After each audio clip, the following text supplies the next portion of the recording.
supposed to tell you when you talk, you push down on the microphone. It's like if you've sat on the council days, you're supposed to do this. So and then you can turn it off.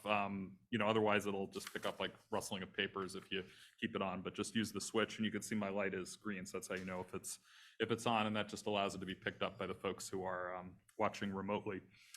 Thank you all for being here. Welcome back from the summer. I hope it was a restful and enjoyable summer for you, and I'm looking forward soon to hearing about all your favorite places in Alexandria, because I want to find some new places to go and explore. I've been here 18 years, and I'm always amazed at the different kind of nooks and crannies of the city that people enjoy. So look forward to our icebreaker in a moment.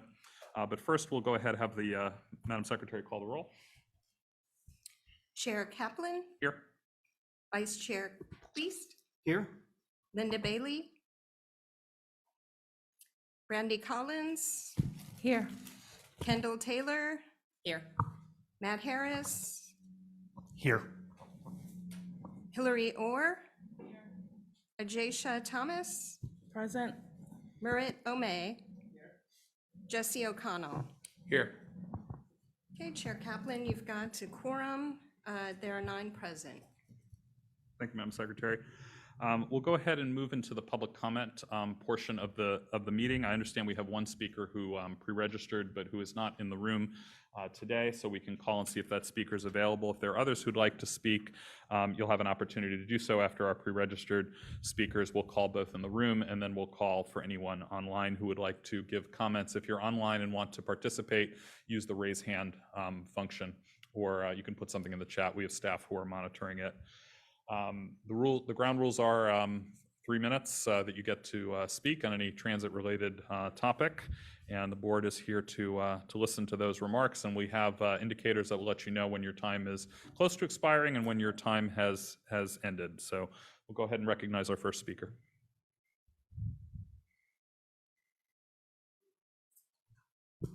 Mr. Chair, we'll see if Whitney chimes in and lets us know if she has anybody seeking to speak. Mr. Chair, Whitney is having some technical difficulties.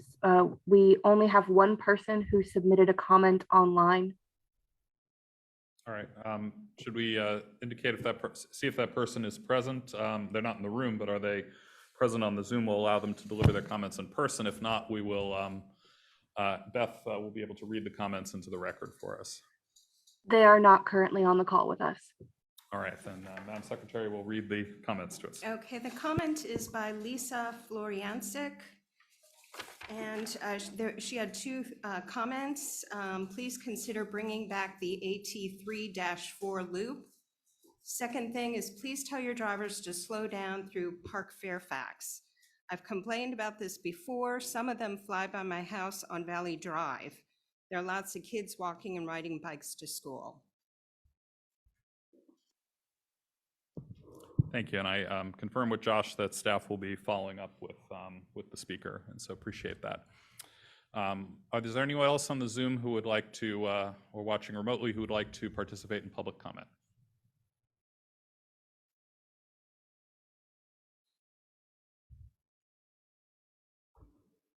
Mr. Chair, I do not see any coming up. All right, thank you, and I think we have pretty much just staff in the room, but I'll ask, does anybody wish to participate in public comment? All right, public comment is closed. Thank you. All right, consideration of the meeting minutes for June 8th were included in our packet. Are there any revisions to the minutes as they were presented? If not, I'll ask for a motion to adopt them. Moved by Matt, second by Steve. Any further discussion? All in favor, say aye. Aye. Any opposed, any abstentions? Steve abstains because you were absent? All right. We move on to board member announcements, reports, and business items. So we will, for the chair's report, I think we'll start with just one. I had given you some written updates, and I think they were also incorporated into the packet as well, and then we'll move into the icebreaker exercise. But I did just want to take a moment well, first, regarding the updates, if I do appreciate, Brandy wrote me back, and I appreciated her comments, but if others had any thoughts or suggestions on ways we can kind of improve our meeting or speakers that we can bring forward, I would love to hear those comments. And so you can send me comments in writing as Brandy did, or you can send me an email and just say, hey, can we talk? And I'd love that opportunity. So enjoy getting to connect with all of you. And then one other item, I just wanted to acknowledge the passing of a former member of our board, Kerry Donnelly. Kerry was, he died in mid-July, and he served on this board for 7 years. And we were very honored to have him on this board because of his vast experience in civics and government, having been a mayor and member of council. And he had an incredible understanding of the budget process, an incredible understanding of transit and the needs of this city. And I learned so much from him, and I took every opportunity I could to talk with him about some of the difficult issues that we had. I asked Matt if he would say a few words about Kerry, because they've known each other a long time. Yeah, thanks a lot. Yeah, I was just shocked to hear about his passing. I think there are only 3 of us left on the board who served with Kerry. I'll say he was a tremendous asset. I happened to see him on July 4th, and just a week or so later, he had passed. But, you know, he had his fingers in so many things in this city and made this city so much better with his presence. I don't have to go into his biography because it's been told, but his devotion to Dash, specifically in public transit, was without parallel. I mean, his time was so valuable, and yet he'd come here well-prepared, well-versed, challenge staff in a constructive way, unlike me. He would make sure that you know, the fiduciary duty that we all owe to the city and Dash to make sure it runs well. He took that responsibility very seriously. He could disagree without being disagreeable. He was always respectful. And you know, he carried himself well with humor and I think respect for all people, regardless of their opinions. So with that, I mean, it was a big loss for the city. But thanks for the time, Josh. Dave. Yeah, he was always the voice of reason. Yeah, he was a tremendous presence on this board. In fact, the last time I saw him in person, we were sitting at this table at the last board meeting we had in person a few months before he left the board. I'm just going to ask, out of a show of respect for Kerry, we take a moment of silence in his memory.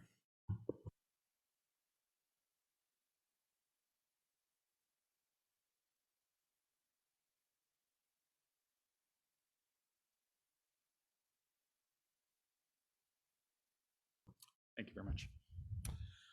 All right, and then Matt also told me, and just very briefly, Chet Avery, who was a advocate for the disabled in this community, as Matt came in today to the meeting, he told me that Mr. Avery passed away. Mr. Avery was a staunch advocate on a number of issues related to accessibility, including curb cuts and the Mr. Avery was visually impaired, if you didn't know him, and so getting the bumps that indicate to those who are visually impaired and curb cuts so that it's easier to navigate getting on and off sidewalks, but specifically for Dash. And we actually had talked about this at a recent meeting when Hillary presented on paratransit. There was a picture of Mr. Avery in the presentation. He was the one who got the annunciators on the buses, which Dash had resisted for years, which announced the stop locations that people who are visually impaired know when they're getting close to their location. And it was really because of his advocacy that we have it. So we send our condolences to his wife, Saba, and the Avery family. On a happier note, we'll move into our icebreaker exercise, and I'm really excited to get to do this. So the question is up on the board, and I understand from staff that a number of us submitted pictures, and so if you have those just in order, and then, because we could do the folks who did pictures first, and then we could go around the table. Sure, Mr. Chair, I believe we have you first, Okay. And then Hillary, and then I believe Jesse and Marat. Okay. All right, so that'll be the order, and then we'll just go around the table from there for everyone who didn't get a chance to go. And basically, I'll sort of set the tone. It's going to be just fairly brief explanation of the place, why you love it, and then how to get there on transit. So, all right, so I included a picture of me at the location, and then a better picture of the location itself. So this is Ford's Landing. I took a selfie. It wasn't very, and I took this long ago. I didn't take it. I could have taken a better one for this exercise, but. So Ford's Landing is in the southern tip of Old Town. It's along the kind of connections along the waterfront trails. It's just north of Jones Point. And there's a housing development that was built there in the late 90s, and which replaced a Ford motor plant that basically accepted the cars that came in by boat. And then I don't know if they were put on trucks or on trains, because there's a lot of rail infrastructure there as well. But this is the location where the plant stood. In the 90s, they tore it down because the plant couldn't be saved, and they built kind of townhouses in Old Town fabric. And behind it is this wonderful boardwalk that, when I first discovered it many years ago, was fairly quiet because it didn't really connect on the two sides. They were rebuilding the Wilson Bridge, and so there wasn't as much traffic, but you could come and sit on these benches. You could look at the Capitol building. You could look at all the birds that would land on the remnants of the piers where the cars, where they used to dock the ships, and the osprey that would build nests. And it was just a wonderful place. They also have lighting in the awnings. So I would often go with a book, and you could sit after dark and still be able to read there.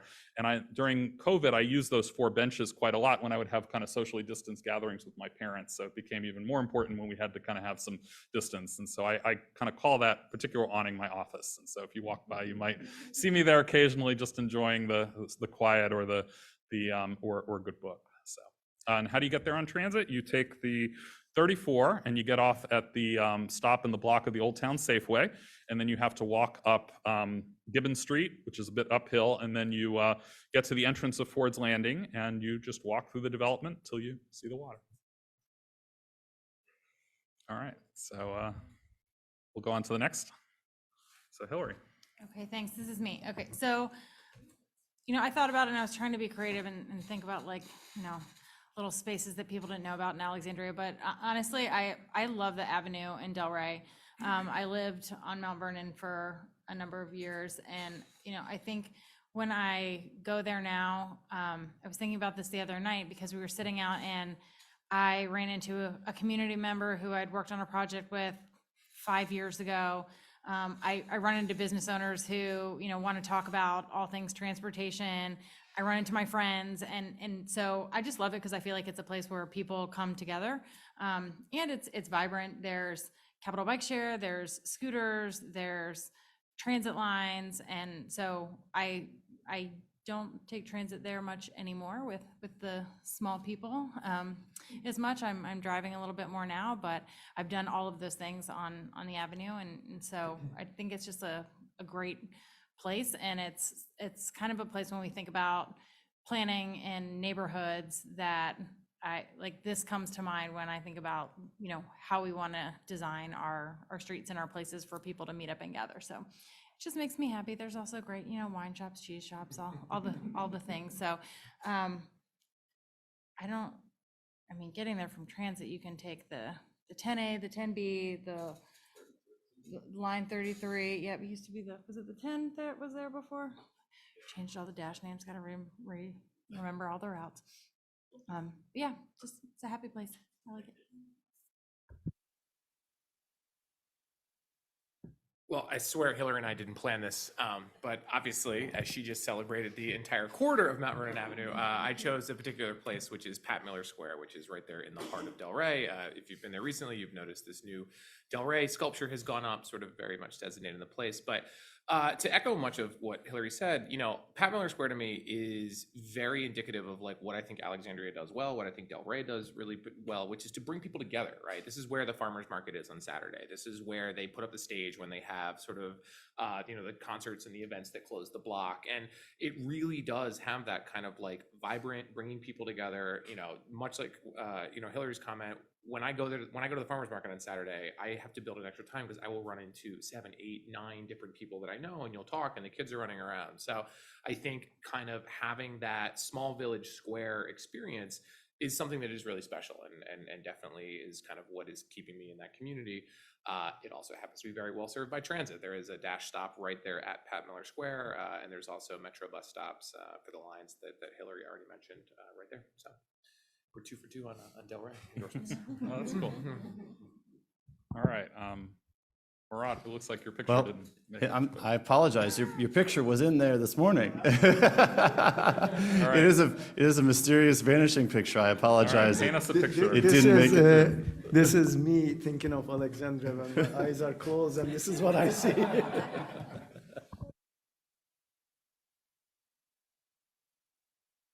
I mean, the picture was a little bit dramatic, but it was it's a very historic landmark, the Christ Church on Columbus, and the reason for that is when I moved here several years ago, it was one of those moments. It was kind of like in the evening, the lights were coming on. It was like a nice summer evening, not so hot, and I was walking by, and I just like saw that. And when you look at it from the Columbus street, right, from that perspective towards Washington Street, you can see the graveyard and the churchyard and through that. And then you see the traffic going and the lights, along the Washington. And then you kind of turn around and you see the quiet part, there's no traffic in that side. For some reason, it kind of like struck some sort of an emotion. I was like, oh, this is so nice, like to look at this. And then, I stepped in there and I started, walking around and, you start thinking about all the things that might have happened there and all the conversations, all the prayings, all the, whatever you can imagine. It's one of those interesting places. So I kind of read a little bit about the graveyard, who's there, and quite contrary to what I was expecting. They're not really like, rich and famous. They're actually buried there. And then there's like a history about a cholera back in the day that happened. And, people are not, the city didn't allow anybody to be buried within the city limits. And then all the graveyards were being kind of moved away and all that. So I kind of read about it. And I'm not obsessed with the graveyard, but for some reason it gives me a peaceful feeling. And then later on, I learned, and this is not specific to this particular, the Christ Church, but churches in general, or the graveyards within churches and all that, also served as recreational areas back in the day when there were not so many parks, public parks, and places for people to go have picnics and all that. And back then, probably they didn't have dogs and tennis balls, but this is in the 18th centuries and all that. So it was kind of interesting to discover that. And I did a little bit of reading about the church's website. They do talk about it, that people used to use those table stones as actually picnic tables. And I was like, oh, this is actually, an interesting thing. So anyway, maybe next time I'll come with the picture and You want, you can email it to us. yeah, sure, I'll do that. It's okay. It's a very well-known building anyway, so. Yeah, no, thank you very much. That was You can get there by basically like, I think 30, 31 serves there. I think the trolley serves there. It's right in the middle of everything, so it's got very Metro bus accessible. service on Washington too. Yep. So, yeah. Cool. Thank you. All right, we can just volunteer, or we could just go around, whatever you prefer. Steve? Yes. Oh, sorry. There we go. My wife and I call Berman Park our little oasis from the concrete and asphalt of the Cameron Station where we live. It's a very easy place for us to walk to. We're about maybe all of about 3 minutes, but we take our evening walks there. I intentionally don't bring my phone, and she doesn't either, which is why I didn't have a photo to share. That's our detachment from the world, as we like to call it. But it's a very nice place. It gives us an ample opportunity to walk, enjoy the fountains, enjoy just grass and people mulling around and enjoying themselves, having a good time, and then we come back and re-engage with the world. But it's a nice little oasis from the hustle and bustle of normal activity. Oh, and you can get there by the 30. Yep. It drops you right off there. Is the beaver still there? I used to see beaver there occasionally. No, he was a phenomenon for us because I've never seen him, but I heard people talking about it. We did see a fox though, but the beaver, no. Okay. Hi, so my favorite place to hang out is Old Town. I live on the West End on Homestead Parkway, and it's so quiet and tranquil. So when I want some excitement, I go down to the foot of King Street, where the busters are playing and people are singing, and it's so lively, and all the restaurants. And I love the water, so it's great to be down there. And people dance in the street, which is kind of wild for Alexandria. So it's been an exciting summer hanging out there, and I really enjoy it. How would you get there? Yeah, so you would get there on the 30, the 31, and the trolley. Mitigation. Well, I went with the place on the West End, Van Dorn Station, particularly Makeda is one of my favorite places to go eat. Eat great Ethiopian food, get some honey wine. But really Van Dorn Station has a lot of great restaurants that are representative of our diverse community. You can take the 30 to get there from my house, so not a bad trip. It was an Indian restaurant? No, Ethiopian. Oh, Ethiopian, okay. Makeda. What was it called? Makeda. Makeda. That's very good. I've been. It is. All right, I think Kendall's next. So mine is going to sound really first, but you'll understand. City Hall is my place. But it's because I'm 54. I've been working there for 27 years, so I've moved 6 times. But half my life has been there, and that's where relationships have formed, friendships, trials, tribulations, all of that. No matter what is going on in my life, City Hall has been there. It is like it's my place here in Virginia. It is my home, and so that is where, like, good, bad, whatever, it's like a comfort spot. And how would you get there? Oh, the 30, the 31, the 34, and the trolley. All right. Linda? Well, I'm another Delray inhabitant, but I didn't always live in Delray. And before we moved there, we often would go to a park that has a traffic garden in it, which we called the Scooting Park because my kids love to scoot at it. And it was like a destination mini neighborhood pocket park, basically. And then we kept looking for places around there, and we eventually found a place near there. But it's just a really cute little park. It's right along a trail that goes just a few blocks, really. I used to go through the woods, and now it's being replaced by the park there. And it's all accessible via the 33, a few steps from the 33. Thank you. Mine would probably be the Charles Hamilton Houston Rec Center. I can walk there, but when it first was reopened, as chair of the Human Rights Commission, I did a little expose on Charles Hamilton Houston, who had been a star of mine in the legal world. As you know, he trained Thurgood Marshall. He had a 20-year plan to overturn Plessy versus Ferguson, separate but equal. He never lived to see the day when Brown came down. But one of my favorite quotes, first of all, he was phenomenally brilliant. Like, the core of African-American lawyers working for the NAACP at that time have never been matched at all in this country, as far as I can tell. But anyway, my favorite quote of his is, lawyers are either engineers for social change or parasites. So I hope to not be a parasite, but anyway, thank you. And how would you get there? The 30 and 31, I don't want to, advertise for Metro, but there are Metro buses on the other side. On Pendleton. Oh. And then I asked Josh and Beth if they wanted to participate too, and they said they both would. So in whatever order you want to go in. Sure, I will go first. Thank you, Mr. Chair. So I have a lot of favorite places, but my favorite one for lunches, tend to have a lot of lunch meetings, is the Iceland's Restaurant. And I like that because I can see all the activity and all the hustle and bustle moving around King Street Metro.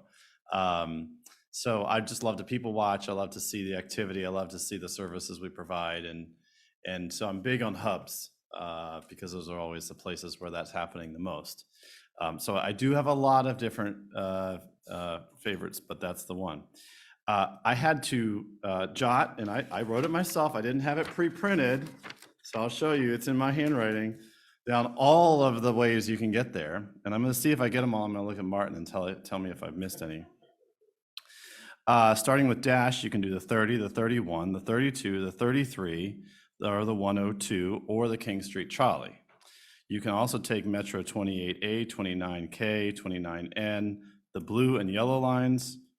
Not right now. The Rex and the Richmond Highway Express and the NH2, which is National Harbor Service. Did I miss any? That one almost got out of my head, but you can get to and from the National Harbor from King Street. So lots of activity there, lots of things you can see. I did, yeah. Richmond Highway Express, yep. Yeah. That was very good. All right, Beth, finish this up. Okay, this was a hard choice because there's so many great places to visit. I have to say probably my favorite is Market Square on early Saturday mornings for the farmers market. I just love going there.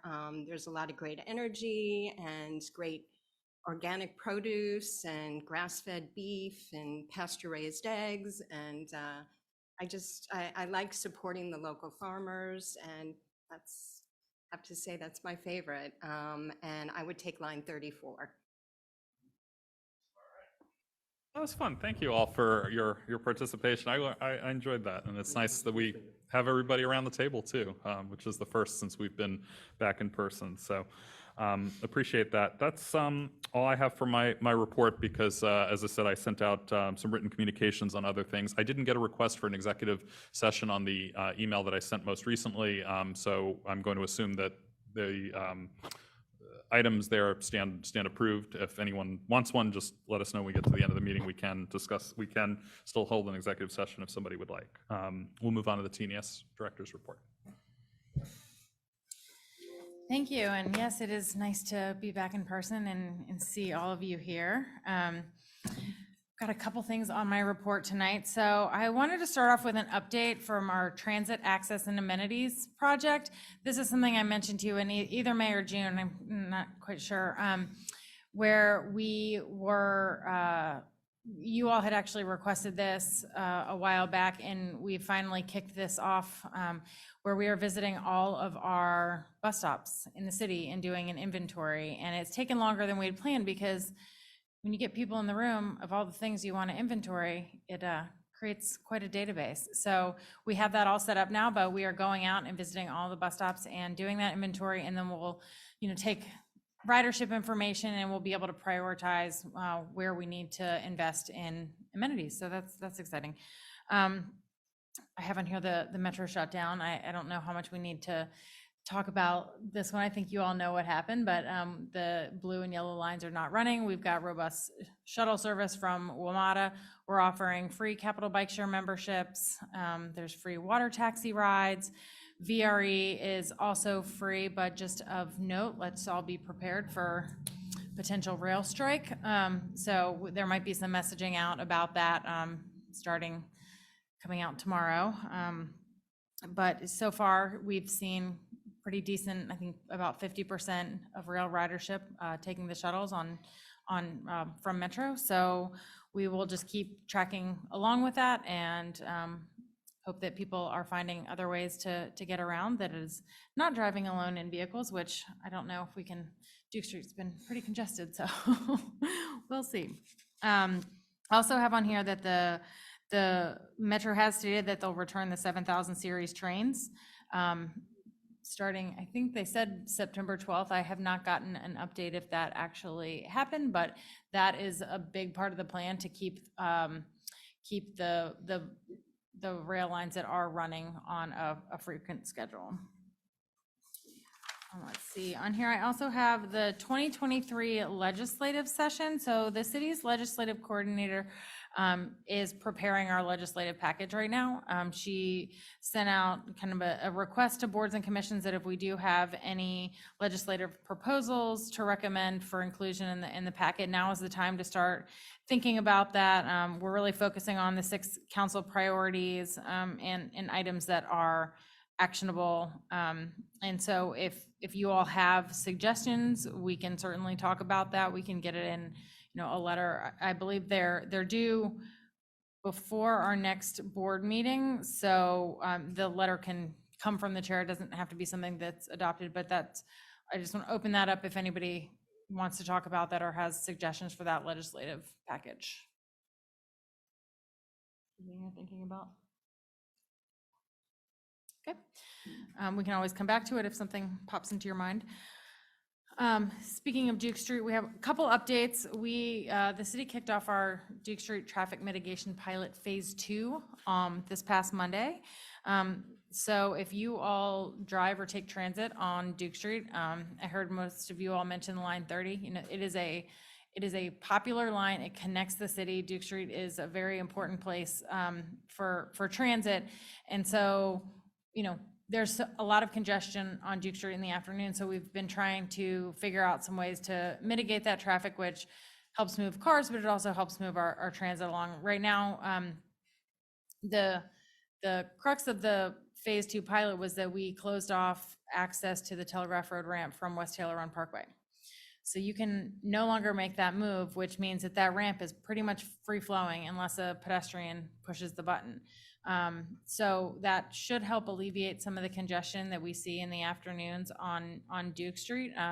You know, as most of us know, when you make it easier to get places, it also could mean more cars do come through. So we're monitoring them, and we're going to see how that goes and see what happens. But right now, in the afternoons, the Dash bus stop that is closest to that intersection is not used because there's so much congestion that the bus can't pull over to the side of the road and then pull back into traffic. So we'll keep an eye on that too and see how it goes. And, you know, if there's a way we can add back in that bus stop, if this is successful, that would be certainly a win for transit.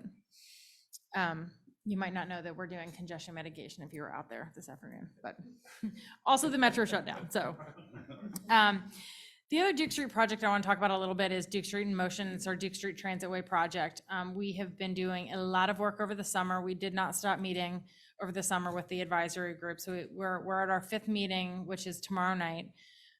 This is, as I've mentioned before, an incredibly important project for the city. We are reimagining the Duke Street corridor. So, you know, we started with the 2012 plan, feasibility plan and study and recommendation to council, and we're trying to build from that. There are certainly folks that want to go backward from there, and that, you know, there's discussions about the kind of the corridor and what it looks like and the concept plans, and we've been having those with the advisory group. There is going to be a very, very robust engagement push during the month of October. So we're going to be doing community meetings for each of the kind of broke Duke Street into 3 segments. So we're doing meetings for each of those segments, and then we'll have another open public open house that be about 4 hours where people can come and talk about any of the segments. We'll have an online feedback forum. I think we're doing 10 pop-up events, and then we're also going to be doing some focus groups. So we do have a member of the Dash Riders Advisory Group on the Duke Street Advisory Group, but I wanted to bring this to you all. I think it's really important that your voices are heard representing Dash, and as Dash would benefit from, you know, any improvements we make along the corridor. And so we want to get broad support. We know there are people that do not want change on Duke Street. I think this is a really big opportunity. We have $87 million to do this project and really focus on making this a premier transit corridor. So I would encourage you all to participate and get your networks involved in participating, because it's not just about transit. It's about mobility for people. It's about housing. It's about, you know, future development and really thinking about the whole corridor. So really important project, and lots of opportunity for engagement. You'll see if you follow any social media, we're announcing all of it. We're doing mailers to people, but I can certainly send out some of the information to the board as well. So you'll have all the dates if you want to participate for any of that. Just real quick about the potential will dedicated bus lanes be part of every concept, or might there be a concept that does not have that?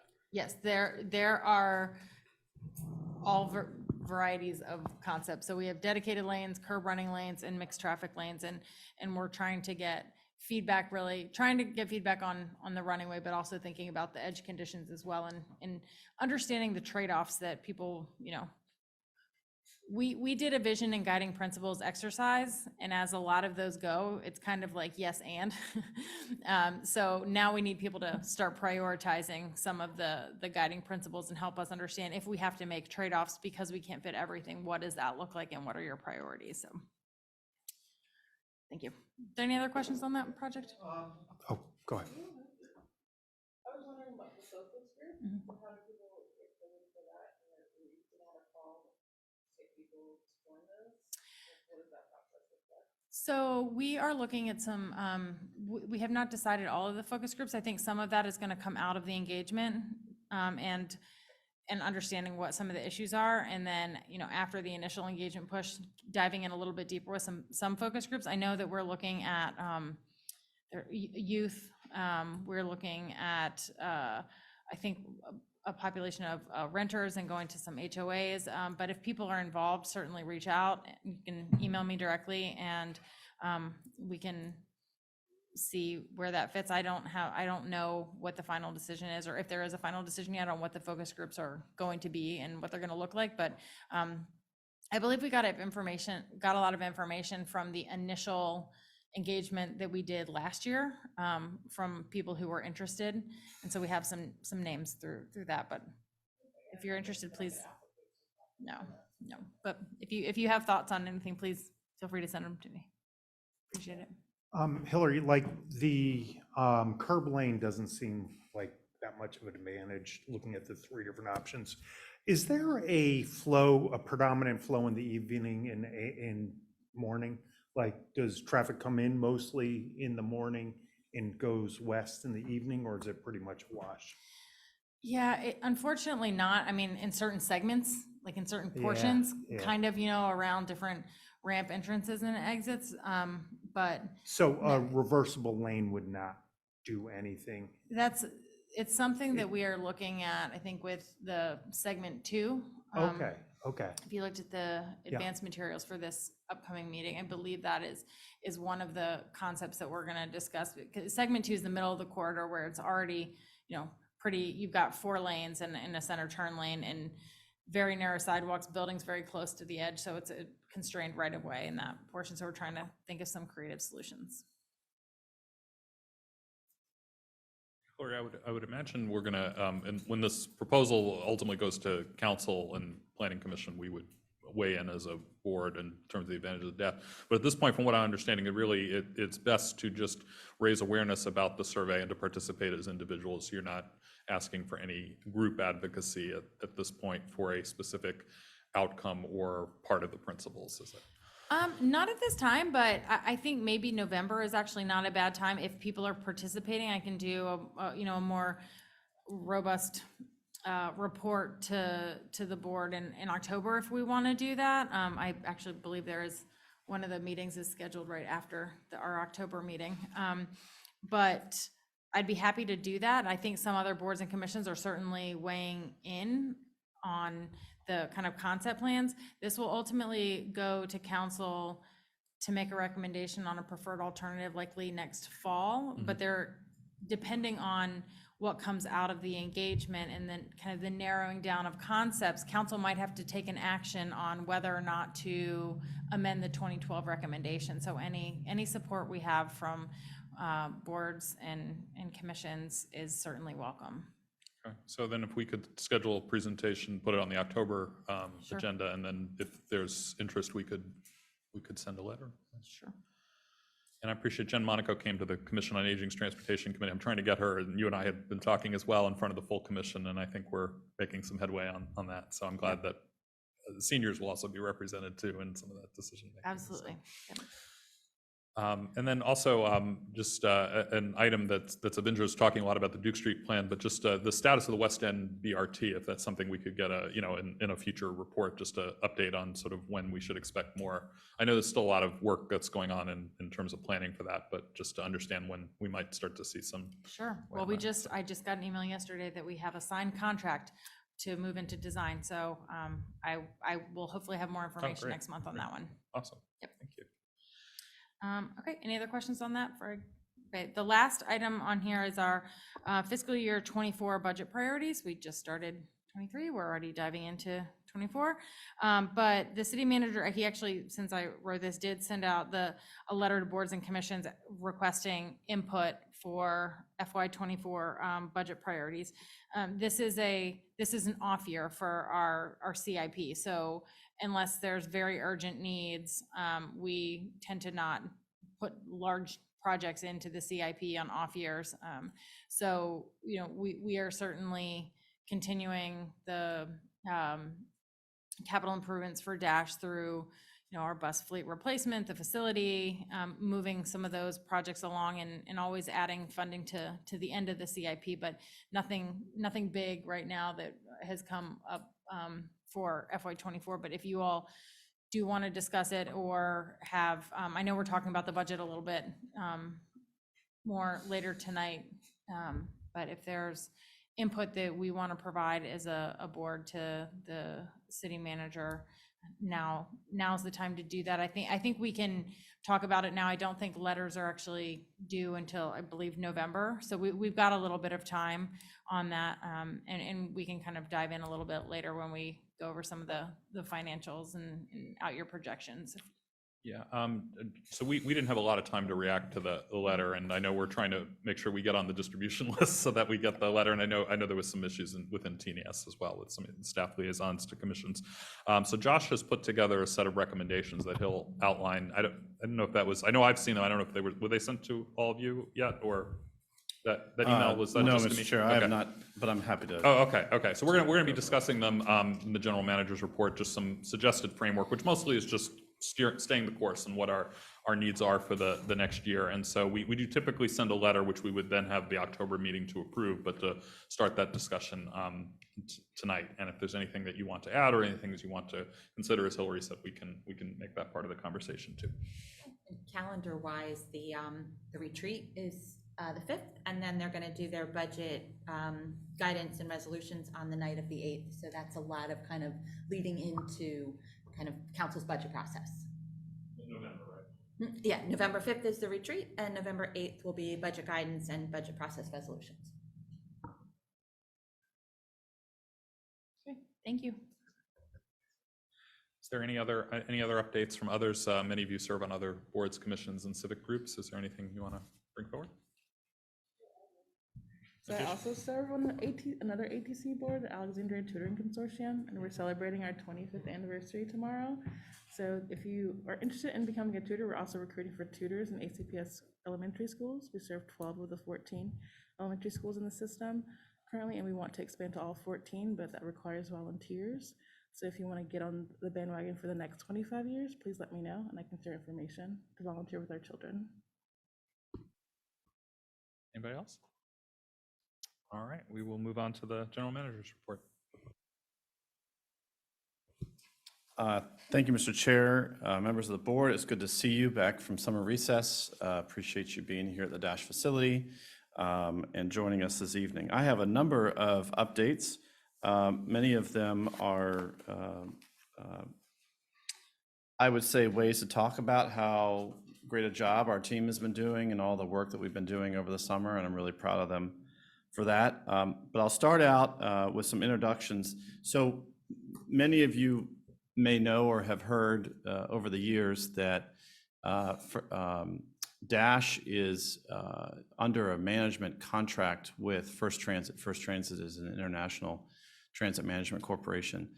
Many of you who serve on the board may have remembered Larry Morris, who was our regional vice president. And in fact, Larry and I had worked for Larry previously prior to coming to Dash during my time with First Transit. And Larry has retired.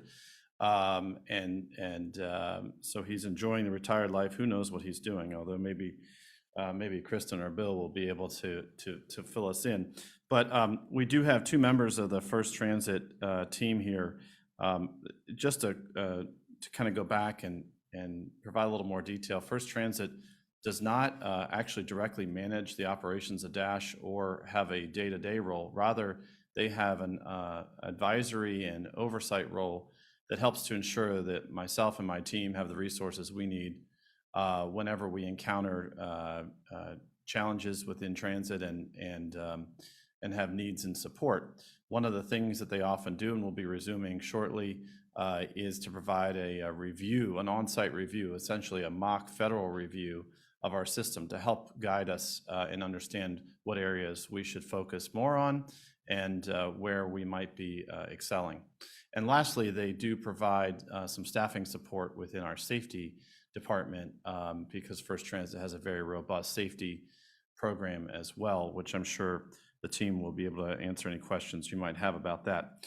I believe Nick Promponis, I can never say his name, was supposed to be here but has a scheduling issue. But we do have Kristen Tolan and Bill Harned here with us.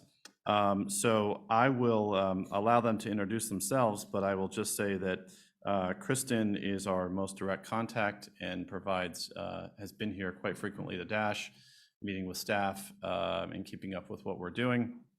And she does hail from this area, so she's very familiar with the Northern Virginia region, I believe. So Kristen, I'll invite you up here to the podium. Please key the mic, and I'll just let you introduce yourself and Bill and whatever you'd like to talk to the board about. Hi, well, thank you for having me. It's great to actually see faces in person after 2 years. Like Josh, Larry Morris actually hired me at First Transit, and I started in Arlington, Virginia, and then moved over to Howard County. And then when he retired at the end of 2020, I moved into his role as Region Vice President. I have had the opportunity to work closely with everyone and look forward to working with all of you. We will be here, actually, Bill, I don't know if you want to come up, Bill.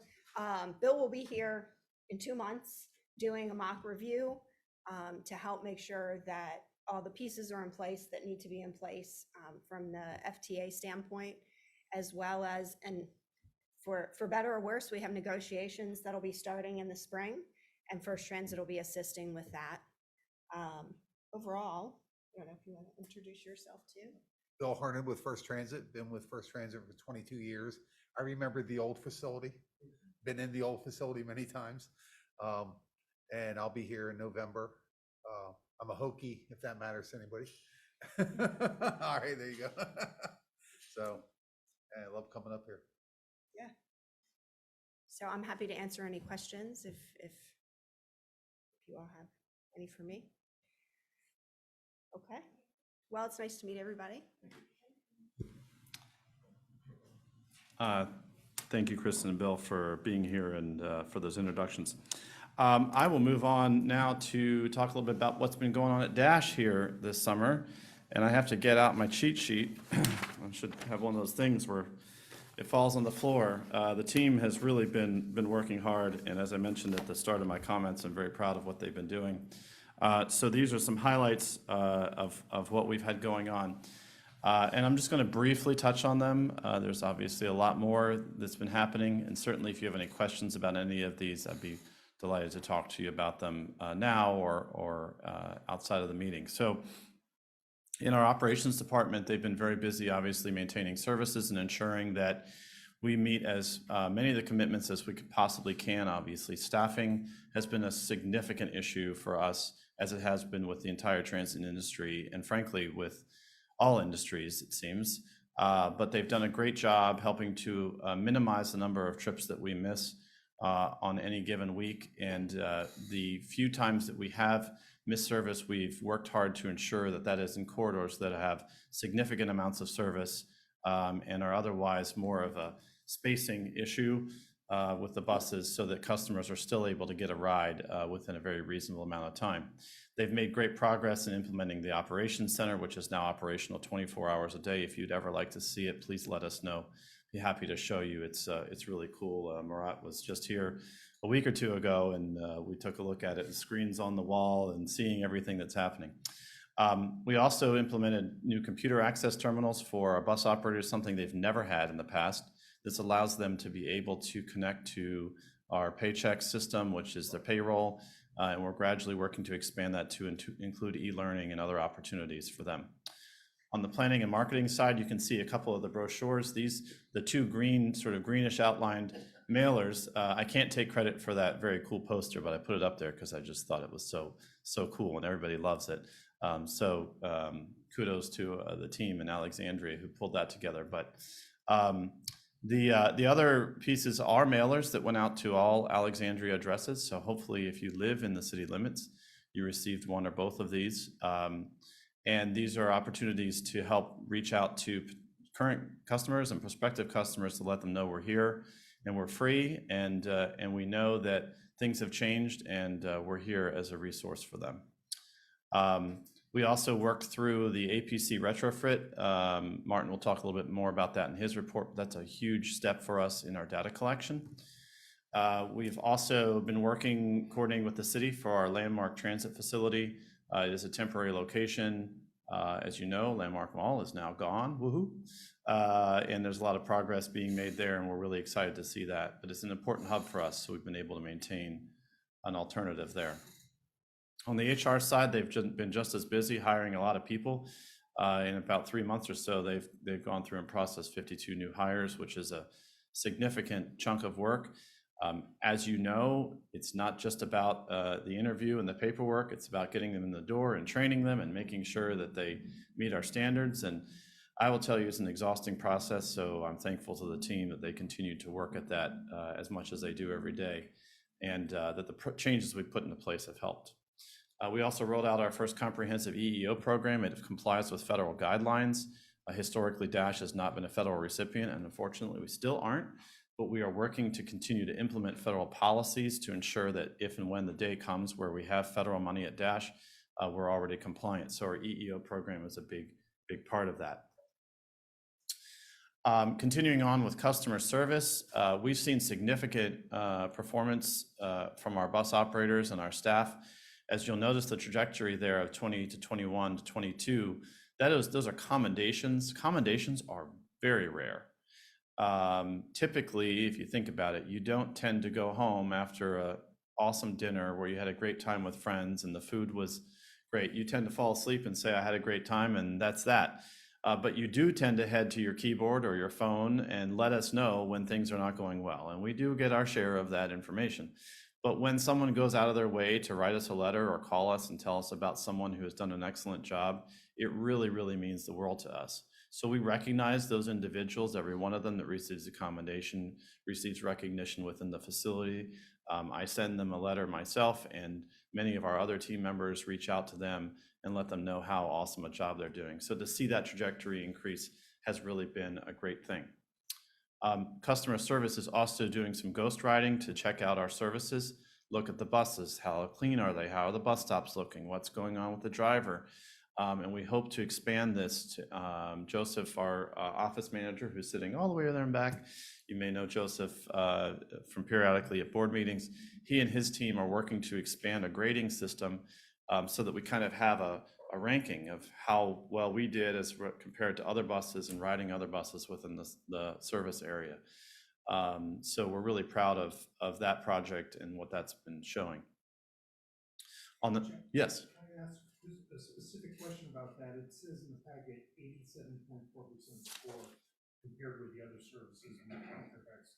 What does that mean? I mean, were we 87% of them, or was that our overall score out of 100? And that would be on page 11.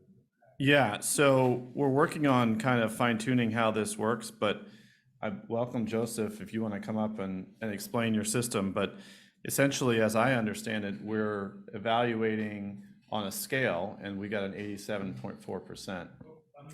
Is that better or worse than Metro or Fairfax? So, I don't know what it means, that's all. yeah, okay. So good evening, everybody. So that is the overall score. We checked different areas like driver, attitude, cleanliness of the bus, and so on and so forth. So at the end, we added everything. So the 87% is the overall score. It's a possible of 100% of ourselves. Does that mean we're as good as Fairfax County Connector or Metro? I don't know what Metro and Fairfax County are, but it says in the packet. Right. So I understand what you're saying. So next time we include all the scores, but that was the best score. The 87% was the best score. Yeah, we didn't include the other scores. We did better. Yeah, we did best. Good. Right. Good. Yeah. It's probably my typo too, Matt. Good eyes. But yes. And that's a new thing. We're continuing to tweak that, but continue to look at how we can make sure that that is something that's meaningful and compared relative to other systems. So continuing on with maintenance, on the maintenance side, we did see our maintenance team for the first time ever score second in the state rodeo. Overall, Dash placed first as a system as a whole in the state rodeo. We currently have the trophy in the driver's lounge, so if you want to see that, we're happy to show you that. Very proud of them and that work. We also have moved to a new PM schedule. Bill is here and he's going to leap out of his chair probably. It's always been an area where we've had findings in regards to keeping up with preventative maintenance. And through a revamp and implementation of an entirely new fleet management system, we're now at 95% on-time performance for our preventative maintenance program, which is early on, I would say we were in the 60%-ish profile. Again, it's on time compared to when it's called for. It's not to say that buses are running, not repaired. It's just saying that we were falling behind and we were not able to keep up as well as we are now in proactively hitting those maintenance pieces. We also supported ACPS, the fire department and police department, lending them use of our bus wash for an annual cleaning of their vehicles. ACPS reimbursed us for the cost of our equipment and time, but it was very, very successful. And we received a very, very nice thank you letter from them. Apparently they were driving an hour away to find a truck wash to annually clean their buses. So it worked out quite well and we were happy to help.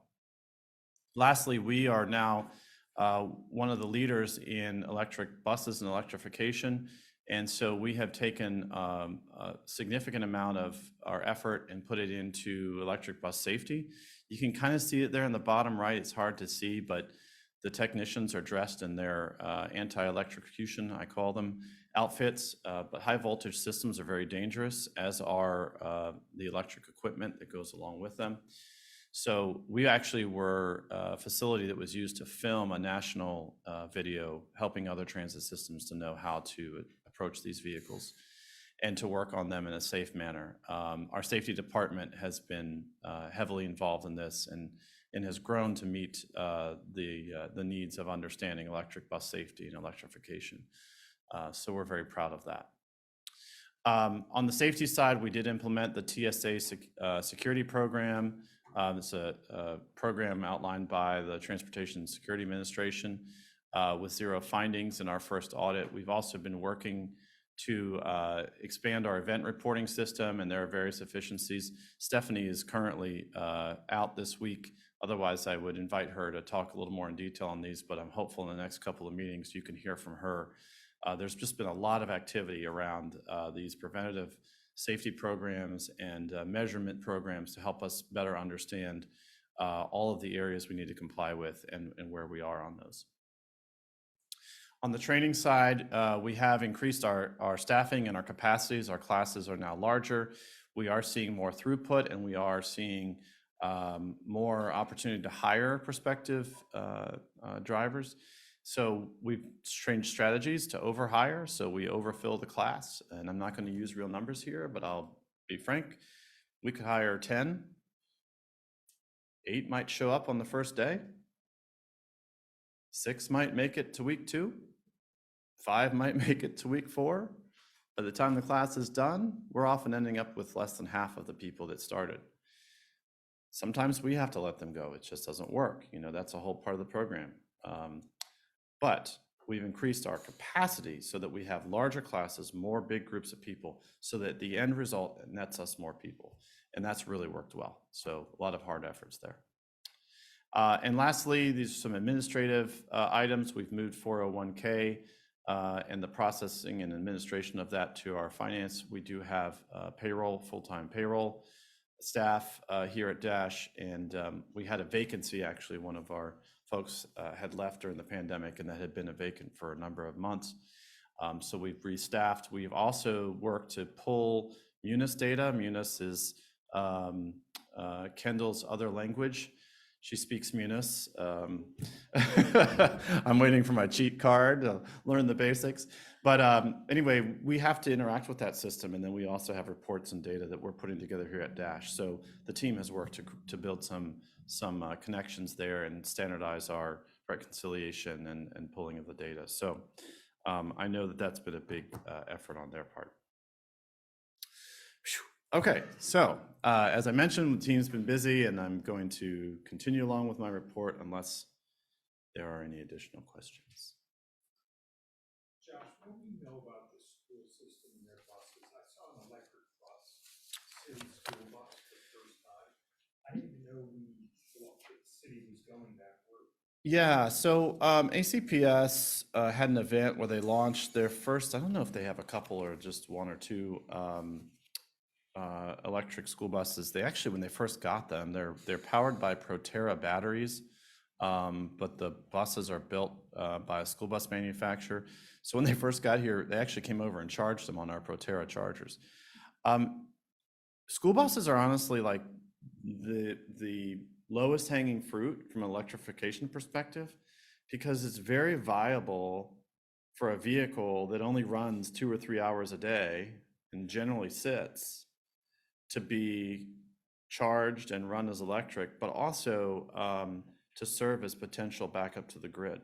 So you think about the buses holding electricity and giving it back as needed. I wish I could tell you more about what's going on there, but there has been a big effort on the state level and partnering with the power companies. And there's been some additional money specific to school buses that the Commonwealth has had. And I think they've been seeking those programs. They're not federal, though. They're not FTA programs. I was wondering, we have an infrastructure issue with more electrification. And I was wondering if we could sort of either learn from them or they could learn from us. I was shocked. I was running really early in the morning. I ran around the bus and I'm like, wow, what is this? And there was no tailpipe, but it still sounded like a school bus. So they must have like piped-in music so kids don't hear it. I was like, that was brand new to me, like out of nowhere. So Yeah. No, it's a good point. We've looked for strategies to coordinate, and frankly, I think we're probably ahead on that. The challenges surrounding charging and electrification and running of the vehicles and the strategies of bringing them back in and charging are much more complex for us than they are for them. So I think that it's probably, like I said, a little easier of a lift. But we are talking. I mean, been to their events, and so if they learn some things that we can use, we're definitely going to be looking at that. I had a question about the bus ridership survey. Yes. Do you have any update on the number of people who submitted comments to that and the breakdown by English and Spanish? I don't. I think the full report on that is planned for the October meeting. Okay, thank you. Yeah, it would be preemptive, and I would be making some guesses that I wouldn't know. I think Martin's nodding. Yeah, the team will have a full report and everything on the respondents, demographics, and all that feedback in October. I just knew it closed like last Friday or something, so just wanted to. Yeah, one of the things we've had to do is kind of manually go through and review the data. We had an issue at one point where we got attacked by spam. Oh, no. So we had some bots kind of invade our surveys and flood us with significant amounts of erroneous data. I mean, hours worth before we were able to catch that and put in some barriers to stop them. So we had hoped to have that information in September, but that's why it won't be till October. Okay, thank you. Sure. Okay, so moving along to the low emission, no emission grant. Those of you who were on the board in the spring, even last fall, remember that we went after some Federal Transit Administration discretionary grants, the low emission, no emission program, as well as the bus and bus facilities. And props to the Dash team and Hillary and her team for really coming together and putting what I think is phenomenal applications together. We have a debrief at the end of this month to understand what kind of went awry there and how we missed that opportunity, but we did not receive any funding through those programs. And in fact, Virginia had a number of applications that were not funded, so it wasn't unique to Dash. The program had $1 billion in it in this year, and they received $5 billion in applications. So you can interpret that how you would like, but we'll certainly be talking to the board more about what's going on and how we're going to navigate that.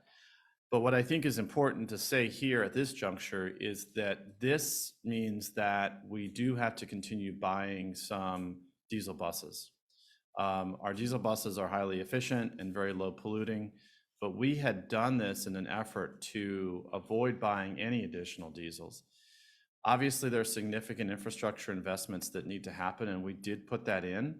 Not clear that that would have been the thing that would have disqualified us.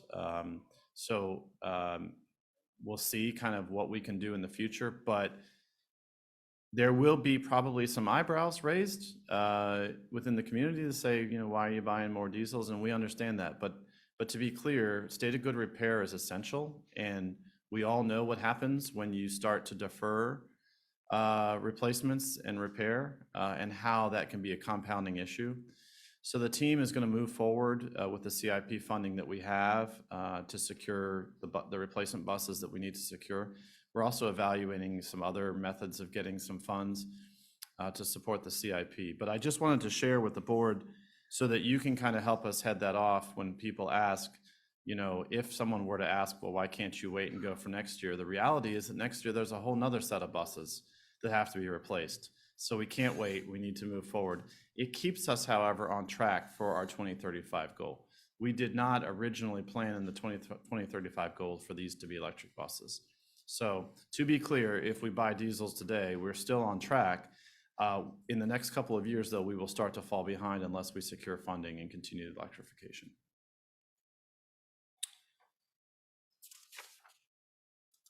Okay. Josh, you may address this later on. We get the budget discussion, but the existing CIP funding, how many of the low diesel buses does that fund? Because that's not then covering the whole 15. So there are 10 regular dash buses that are slated for replacement, and we are expecting the CIP funding will cover those 10 replacements. There are 5 trolleys that are also due for replacement, and the CIP funding does not cover those. So we'll be looking at the trolleys as the next priority. But candidly, I think the trolleys are like the best case for electrification. So, and that's a small subset of our fleet. So deferring that a little bit to try to really go after that electrification will be, I think, a valuable thing to do, because a bus that just cruises along at 5 miles an hour all day is a prime candidate for electric. It really uses very, very little power, and we could see a lot more life out of them. Plus, it's noisy. You know, it's King Street. It'd be nice to have a quiet bus, and just a lot of different reasons to hold off on that. So there'll be 10 dash fixed route buses that are due to be replaced. We do have the money to replace those 10, unless we get wild out of like crazy estimates. We're working on those as far as the cost, but the 5 trolleys will not be.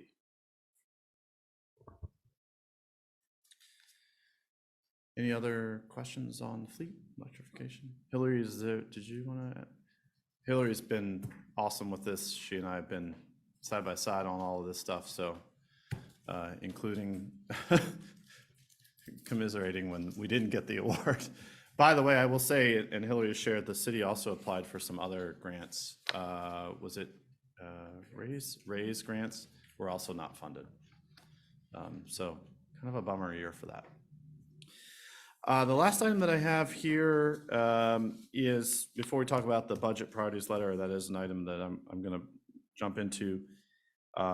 In the past, the board has often talked and hinted at being interested in a retreat.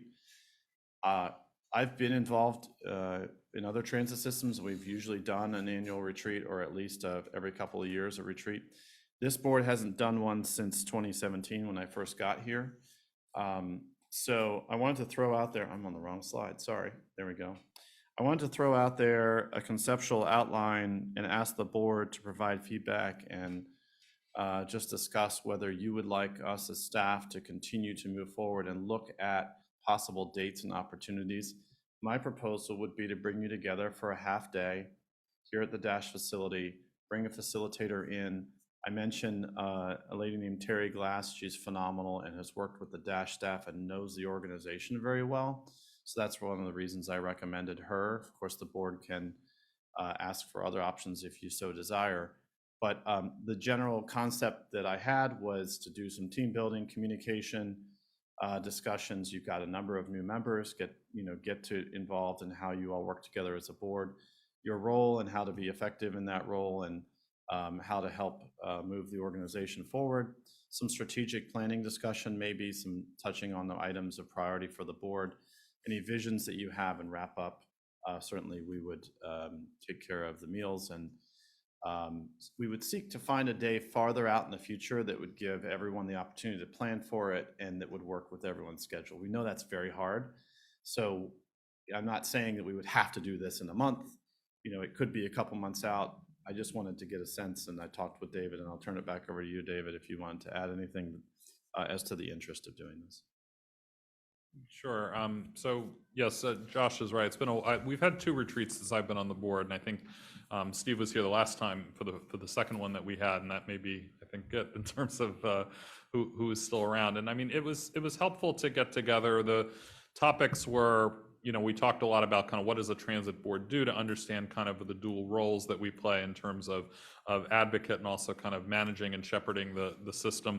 I think having somebody who really knows the organization was very important, because I've seen the difference between the 2 retreats we had, where we had someone who did sort of just like, executive kind of coaching, but wasn't really a transit person the first time, versus then you bring in someone who really has worked with and knows kind of what some of the unique things are here that we might throw out. So I think that can be very effective. It's something that I would support for helping, if it can help us do our work more effectively. I was, concerned through some of the early years during COVID of how we, spent funds, but I've been assured the staff that we have adequate funds to cover the cost of bringing in the facilitator. So that shouldn't be a concern. So I, would throw that out, but we've got to have everybody's support to kind of move ahead with that. And I think Josh is looking for some direction as to whether they should start to look for dates and to commit to the facilitator that they have in mind. But you see kind of what kinds of things they can cover here and help us in our role. So, we can take some discussion now if you want to think about it and come back in October. Also, I mean, we can accommodate this on a Saturday, or we can do it on a weekday. I think the previous 2 retreats we've done were on weekdays, but Josh has indicated that weekends also a possibility. Help with scheduling. Anybody have any thoughts? I mean, Dave, my main comment would be, I think if we are in favor of this, we should move on it tonight, not wait until October, because then that pushes the planning farther closer to the end of the year. Yeah, I would just say that I'm in favor of board retreat. I think it'd be good. It's been, 5 years since this organization has done it. I think any organization do one on a regular basis, so I'd be in support of that. I would like to see, I guess, Terry's resume or background, get more information about her, and then I guess potential other options for people to facilitate. I think would be also helpful if we have any consideration on that as a board. I don't know how that would work, if you could clarify. Certainly. One way that we could do that is to solicit your individual feedback, send out the documentation to you all via email, get that information, then be able to have that in front of you by the time you meet in October, if you wanted to make a board decision as to the facilitator that you preferred. I think there's a number of different options, and we can certainly put them on the table for you. That's not a problem. And again, if you say we're interested in doing this, we don't really have to nail down the facilitator right this moment. We can start the process of figuring out the dates and the possibilities and get some holds on calendars. That works, thank you. Sure. No, I too think if we can make a decision today to move forward would be good. Board member roles and responsibilities is an important area to cover, which I think everyone needs to be on board with, along with our role in the strategic planning for the agency also is important.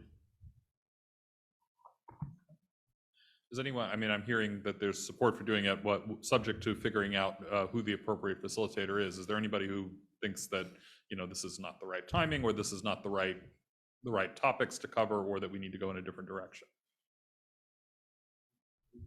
Okay, so then I think we know how to move forward on it. So we'll discuss in October further. We'll have proposals, if you're going to solicit other proposals from other potential facilitators. Yeah, we'll plan to have 3 options. It's sort of the standard, if that's sufficient.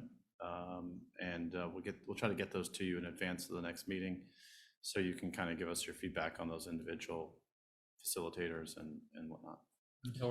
Yeah, I would just add, if we're gonna do this, and we decide we want to do it tonight, it could be helpful to get, I don't know how you want to do polling for dates, but it could be helpful to go ahead and try and get stuff on the calendar. I know a lot of us have a lot of night and weekend meetings, and so getting that on the calendar now in advance would certainly be helpful, instead of waiting till after we make a decision on the facilitator, and then hopefully they can accommodate. Yeah, my thinking was that Beth could start working on this in the next day or two, start reaching out to you all with to kind of get general availability preferences, and then also start to look at all those logistics. She's really, really great at that, and I would trust her to figure that out in fairly short order, if that's okay. Do you want direction now, though, on whether Saturday or a weekday would be preferable? I think that would certainly help us, I think, fine tune, you know, if a half day weekday, and then also, or if it's a weekend, and also whether morning or afternoon is better. If you have strong preferences one way or the other. Okay, well, I guess I'll ask who wants Saturday? Okay, so two of us. Who wants a weekday? Okay, well, I mean, it would, weekday during the day, I guess it could be a weekday evening potentially. We'd have to start probably a little on the earlier, maybe a little earlier than this board meeting would start, but so maybe at 4 o'clock. I'm just thinking in terms of, you know, I know folks have childcare obligations and other things in the evening, so we don't want to go too late in the evening, but I guess it would be weekday during the workday, weekday, late afternoon, early evening, or Saturday would be the 3 options. So, I mean, Sunday, I suppose, but I think Saturday is probably better for folks. So I guess we can just show of hands, and I guess you can, if you're for something, you could be for multiple, and then the staff has direction as to what we generally want. So weekday during the day. You can multi-vote. Excuse me, Chair Kaplan. Josh, I believe virtual participation is an option. Is that Yes. correct? Sure. I mean, I think it's ideal to be in person because you get a lot more interaction. And I mean, the facilitator that I'm thinking of tends to have you move around the room and get to, you know, interact with each other. But we will certainly, I mean, if we do it in here, we have the technology to ensure that someone can be remote if Well, and absolutely health necessary. may intervene too. You never know, you know, Yeah. somebody I may mean, have it to could be sick, if yeah. they intended. But okay, so let's get some feedback as to then, so the staff knows where to look. So weekday during the day. Other than a Tuesday, okay. We'll fine tune the dates. All right, I could probably do weekday during the day. Weekday, late afternoon, early evening. Okay, so not as many as weekday during the day. Saturday. Okay, so I think weekday during the day covered the majority of the board. So Sure, and what we'll do is we'll focus on weekday, and then we'll start to kind of fine tune that, and we'll get more perspectives on the hours and that kind of stuff from you individually, for sure. So if you could just be on the lookout for communication from Beth on that. Good suggestion. That helped, I think, to narrow things down. So. Thank you for that. We appreciate the guidance. The last item, as you mentioned, Mr. Chair, is that the city manager, and this was forwarded to you all, the city manager did release a letter to board committee and commission chairs asking for input on budget priorities. This is due by Friday, November 4th. So you can consider this and talk about this at the next meeting. And what I would propose is what we've done in the past, which is the board identifies the priorities, whether they differ from my staff recommendations, and then we'll draft a letter to come from the chair, which would then be submitted to the city in accordance with the schedule. So my proposal from a staff perspective in the upcoming year, and you'll see a little bit why when Edward talks about his financial pieces, is really fundamentally, as always, maintaining current services, our core services, what we do today, prioritizing, continuing to keep those on the road as they are. Maintaining state of good repair and ensuring adequate funding for our fleet replacement in accordance with our transit development plan. Oh, I'm sorry, let me go back. Understanding that there's a collective bargaining agreement that will be coming up in the spring potentially. And we anticipate there's going to be some heavy lifts there and certainly some intense asks. So we want to make sure we're prepared for that. And then finally, maintaining the fare-free service, which is in accordance with the requirements and provisions of the Virginia TRIP program, which is the Transit Ridership Incentive Program. This is year 3, Edward Martin confirmed, right? And then year 2. And so we have, as a reminder, the commitment of that grant is 3 years where they're supporting us, which is a step down process, with year 4 remaining fare free with no contribution from the TRIP program. Right? Good. Okay. So those are the sort of three priorities that I'm recommending the board consider in the coming cycle. We talked briefly before the meeting started about, we had submitted a letter last year with 5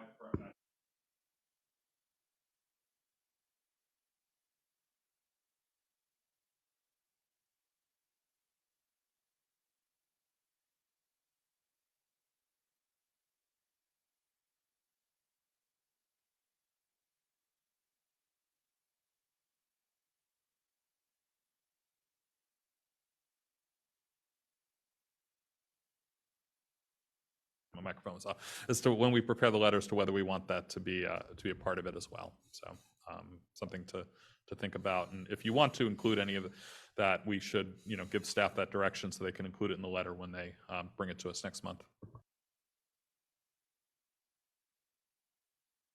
So you're getting this very late breaking, and that's, part of it is just because of when we got notification of this ask. So, I realize you may not have fully fleshed out thoughts, but if you, we could get some general feedback as to, is this the right approach? Are there things that we want to consider in that? And do we want to include a potential service enhancement ask in the letter?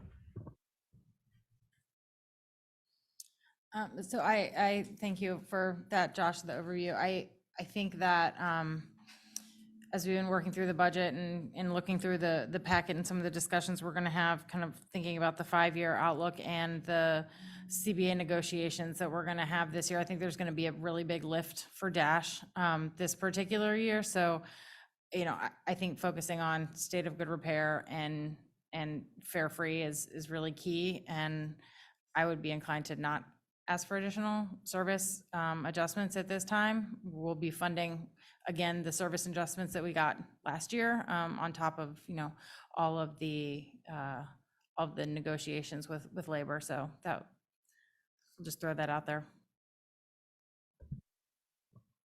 Anybody else? So are we comfortable with the state of good repair, maintaining fare-free collective bargaining agreement adjustments, and leave it at that? Okay. All right, so we'll have a draft letter to review and vote on next month. Thank you, Mr. Chair. That concludes my report items.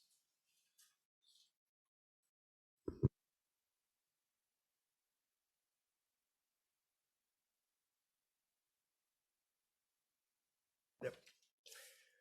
All right, good evening. That segues nicely into my presentation.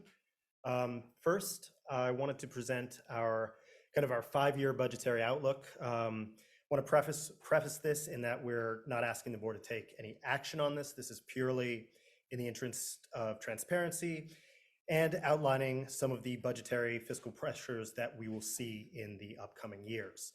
Some of those, as we mentioned, the new CBA that's coming up, TRIP funding will cease in after FY25, and then coming up in FY28, we'll have CBA negotiations once again. So those are some of the things that we're looking at in the horizon. So we put together a preliminary 5-year forecast, taking into account some of the basic assumptions, basic inflation, the labor negotiations that we mentioned, the impacts of the fleet expansion and electrification as far as they pertain to our operating budget, some of the impacts on fuel,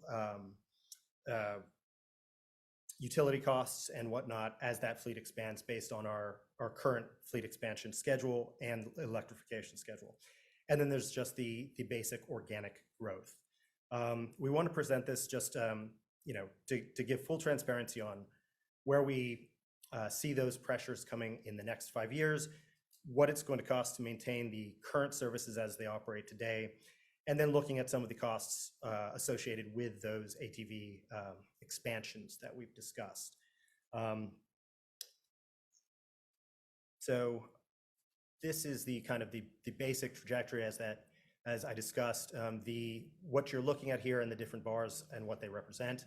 The blue is just to maintain the current services as they exist today. So All of those budgetary pressures that I mentioned, the labor negotiations, basic inflation, and then just the organic growth. The green is the cost of our I-395 service that is grant funded. We don't anticipate that going away, but that is what it costs to run that service. So I wanted to represent that as a separate part of this graph so that you can see what that service costs. And then the orange portion is the ATV expansions, where we to fund those kind of on the schedule as it currently exists. The other portions of this graph, the red represents fares as we had those. The gray area is other, and that includes charters, which were a fairly large portion prior to FY21, CARES funding, which was in FY21 and 22, and then some of the other miscellaneous revenue, including advertising, insurance recoveries, sales of surplus property. All of that is fairly nominal in the larger scheme of the budget. Excuse me, Edward. Yeah. So, and also would that include the Metro Rail shutdown funds? Yes. Yes. Yes. So also- that's why is you in that also gray see area as well. significant upticks in those years, because those were when we were operating the shuttle and we got a lot of revenue from those shuttle services. Yeah. Thank you for that. And then lastly, that purple section is the funding from TRIP. And as you can see, after FY25, that goes away.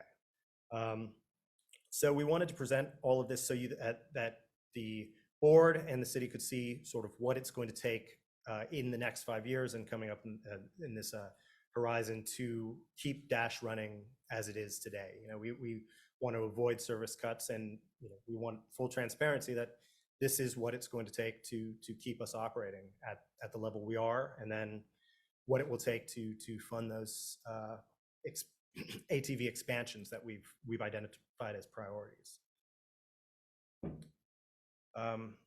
That sort of is where I'll leave the 5-year budget projections before getting into other financial results. So with that, I'll open it up to any questions on this outlook.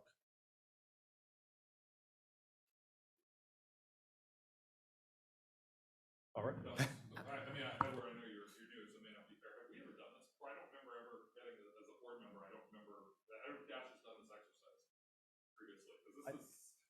Tell us the story. No, we haven't, and I want to thank Edward and the team for working on this. It was a lot of work to put this together. A lot of projecting, a lot of trying to figure things out. But candidly, this is really helpful, not only hopefully for the board, but also for city staff, as well as potentially city council and leadership, because we realize as costs go up, we need to be able to understand what does that look like, and what are we potentially expecting. Just so I understand it, what's the assumption? So obviously in the out years, a bunch of other numbers in there, but for the assumption between FY22 and FY23 increase, what's the baseline behind that?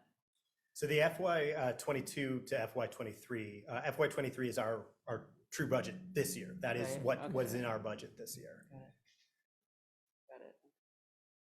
And so, I mean, some of the things that came into play between the 2 years, the new Dash network came out in FY22. So obviously, having that for the full FY23 is one of the biggest driving factors of that increase. Good. I'm sorry. And so, Edward, this is a blend of sort of revenues as well as expenditures. So, like, I'm getting thrown by the commuter choice one. You mentioned that that's grant funded currently, but if that grant went away, so is that basically representing who would be paying us to run that service if the grant went away? So yes. So what this chart represents is the funding sources to meet, to balance our budget.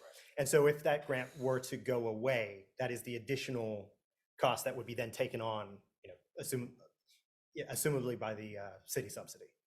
So Edward, is that what happens with TRIP?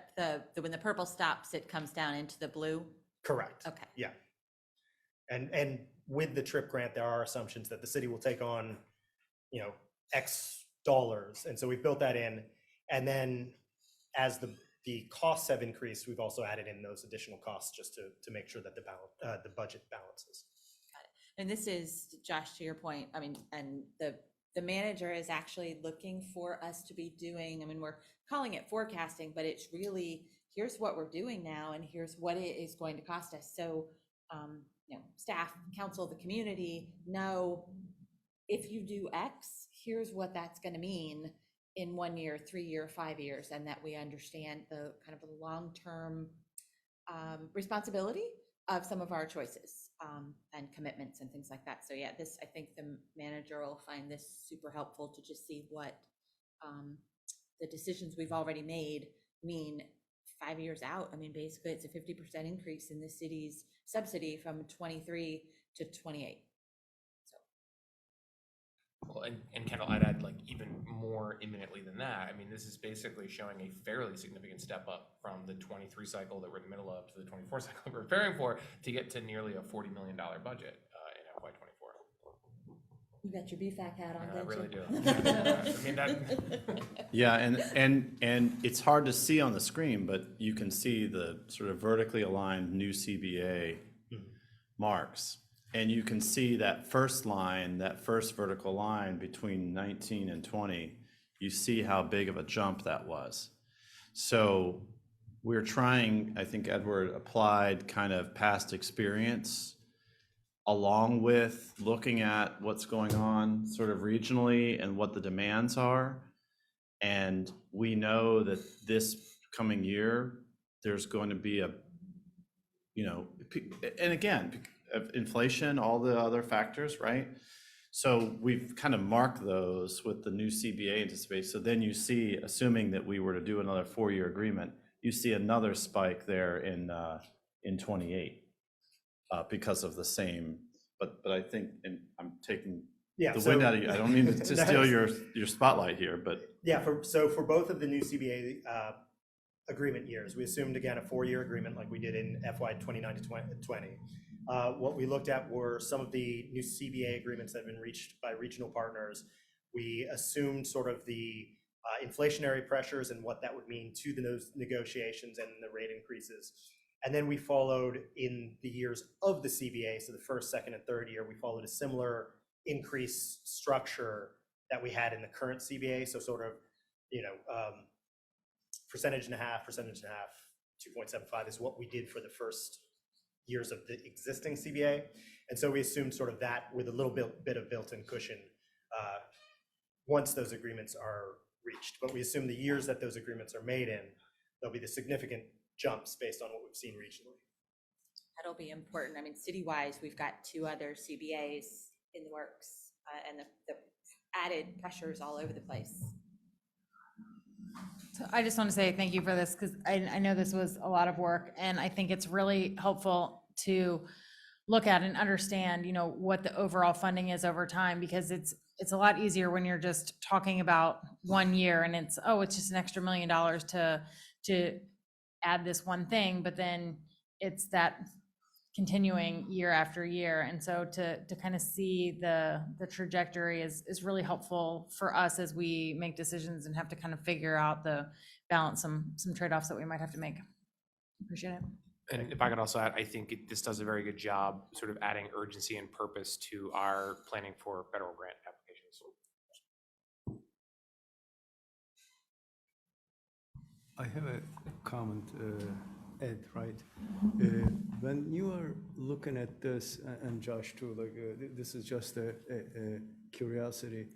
Have you looked at other operations, other transit agencies to learn what they are doing? Because there are many of them across the nation. Actually, they do have this fare-free operations, and obviously there are some studies to understand the effectiveness of that. But from the financial perspective, did you guys do like some benchmarking maybe, or maybe just a collaboration and discussion about to understand what the options are for them?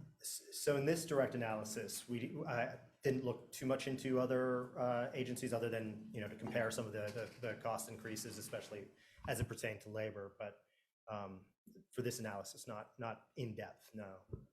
yeah, and one of the challenges we face uniquely here, and I kind of heard Jesse's point talking about federal money. This region is very different than most transit in the rest of the country. from a funding perspective, particularly on the federal side, all of the federal operating money goes to WMATA, right? And so while, for example, in New York MTA is run by one entity, one state, one group, there's one pot of money, it goes just to them. In the DC area, you have half a dozen systems, all operating, plus WMATA. And so it creates a unique challenge because while we all contribute to the federal formula in the sense of population density, miles traveled, passengers, all those kinds of things, that money is all used for Metro. And for as long as I've been here, the question has always often come, well, could you use federal money? We could, but because of the WMATA compact, it goes to them, number one, and number two, it would just be taking money from WMATA the city would have to make up elsewhere, right? That's not to say that there aren't discretionary programs, this is what we're going after, right? That can help with things. So it makes it harder to kind of compare with other systems that would be mixing in federal money and other types of sources. But I think to your point, there's probably an opportunity there to have those conversations, and we will have those conversations and continue to have them as we have.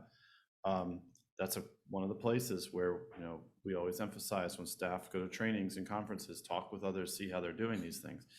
But specifically to the Fare Free program, Virginia's actually been kind of a leader in that by having the TRIP program. Because a lot of areas I've presented at conferences where they've said, how are you doing this? And I've said, well, there's a Virginia program, and oh, by the way, we have an awesome city that loves transit and is focused on this.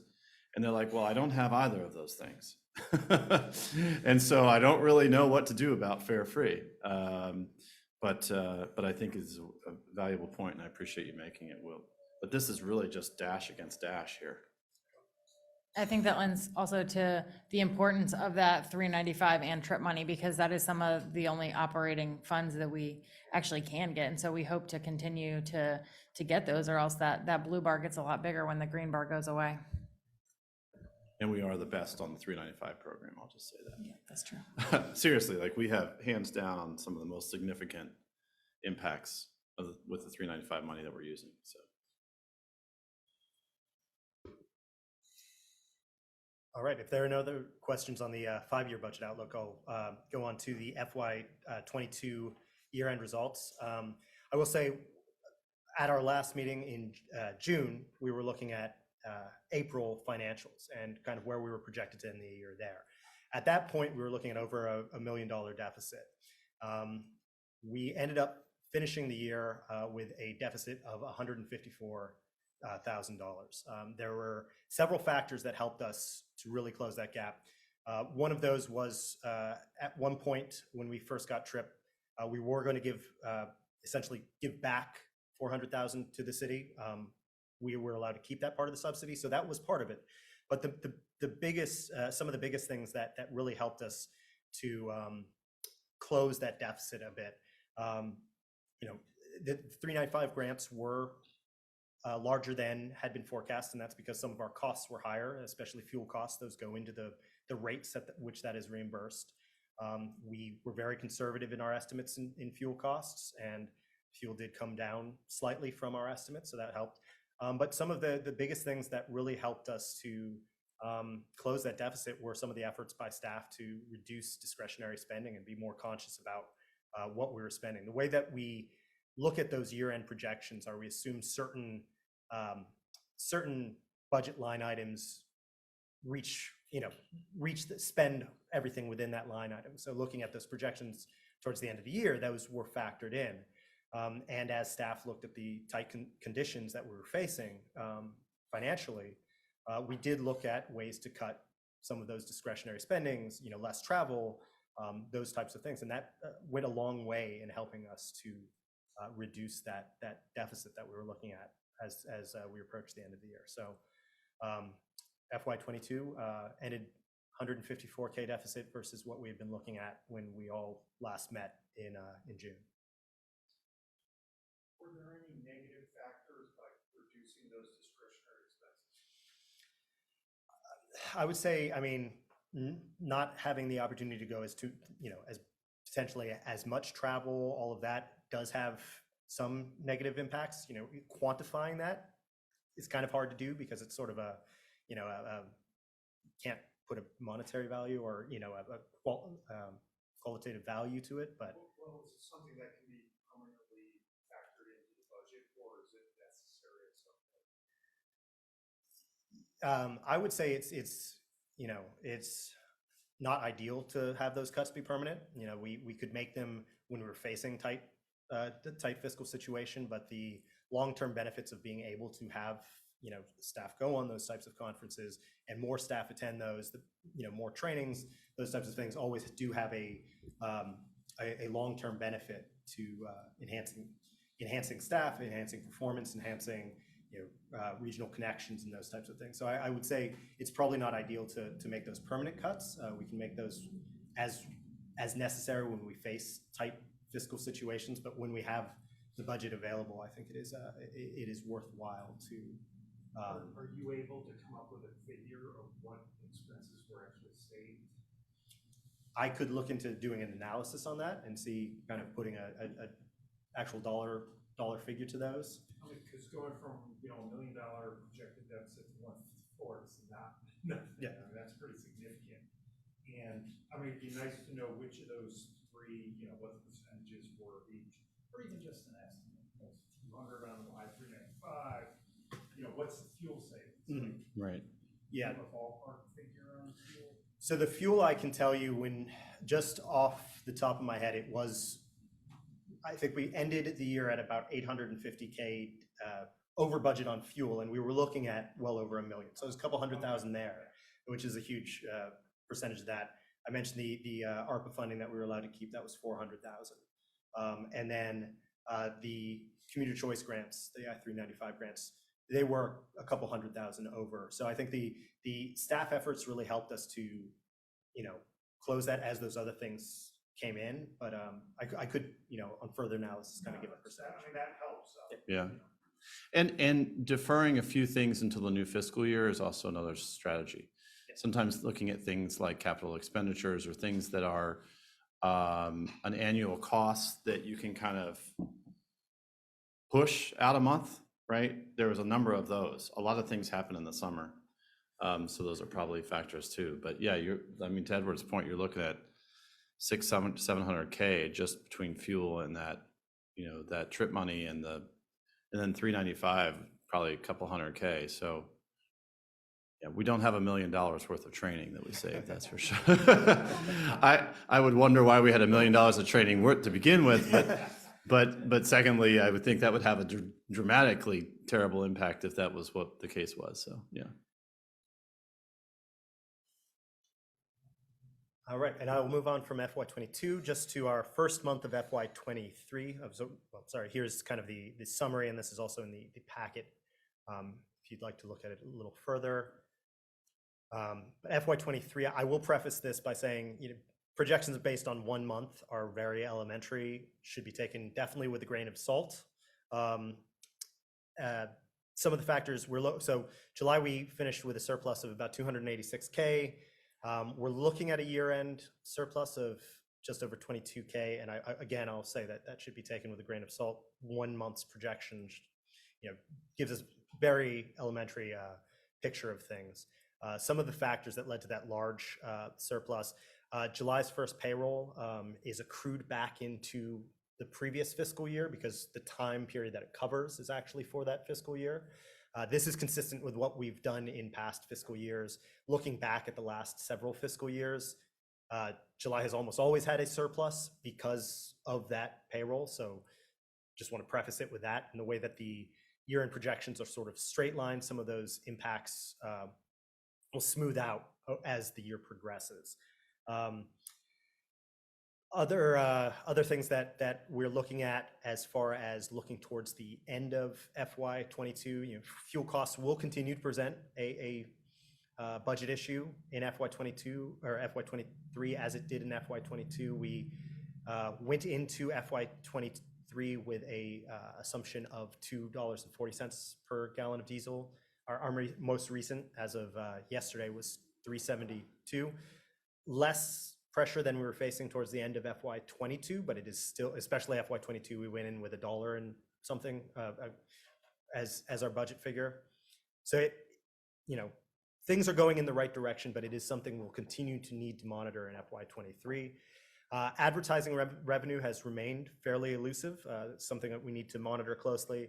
I will say I've had discussions yesterday with our advertising vendor. We're looking at what solutions are available to us, what ways we can make ourselves more attractive to potential advertisers. And what I've heard from our advertising vendor is, and seen through our most recent quarterly report from them, is that revenue is picking up a bit. Some of the things that scared them away in FY22 were sort of the resurgence of COVID.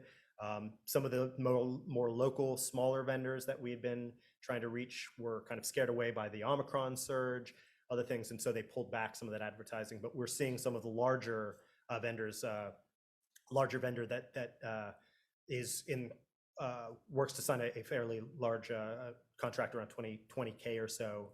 It was mentioned to me yesterday. Some of the larger regional vendors are beginning to look into this. So we do want to keep watching advertising revenue closely, and I'm going to continue to work with our vendor as our marketing team will as well, to figure out what we can do to make ourselves more attractive and what our plan for that is and what we expect to actually receive. But it is something that should remain on the radar to be monitored. And this is just a summary of the current income statement through July. I will mention just if you noticed in the board packet, the balance sheet summary is not available yet for FY23. Munis it's not in there yet, which is why it was excluded from the packet. So I just wanted to mention that as a note. So I'll open up to any questions on FY23, our projections or performance to date, or questions back to FY22. Edward, recognizing the fuel expense being a wild card, do we know what the reduction in actual utilization is for the amount of fuel since we've now moved to an increased number of electric buses, phasing out, well, I can't say phasing out, reducing the number of operating diesels and even the hybrids? Is there have we realized the benefit from making that shift as far as the reduction in the actual gallons per operating day or operating week, whatever your measurement is? So on a macro level, I don't have that analysis. One part of what I did in the 5-year projections was I did look back, and this is a very elementary sort of analysis, and I would have to get more in depth into it. But we did look at the kind of the assumed cost per electric over, taking our overall cost, and I think it was around 17K or so is what we got per diesel. And then I looked at our electric utility. I looked at, and again, this is very kind of elementary assumption. What we looked at was pre-electric versus now.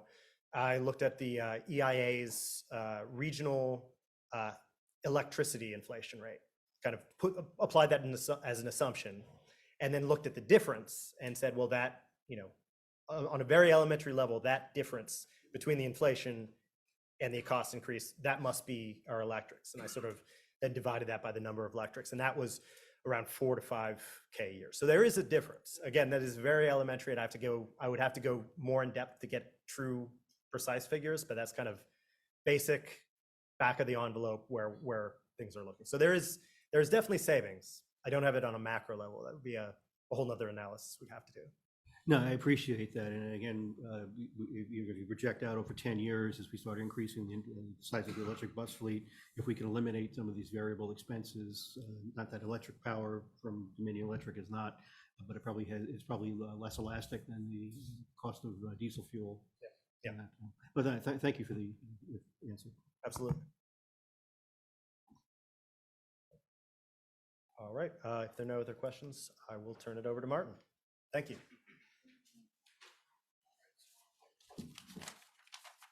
Good evening.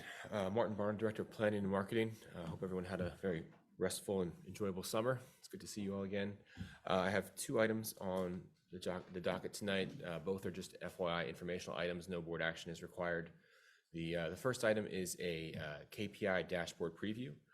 So over the last 6 months or so, the Dash senior leadership team has been trying to find ways to improve our ability to leverage data, both in our decision-making and our transparency with our employees, the board, and our general public.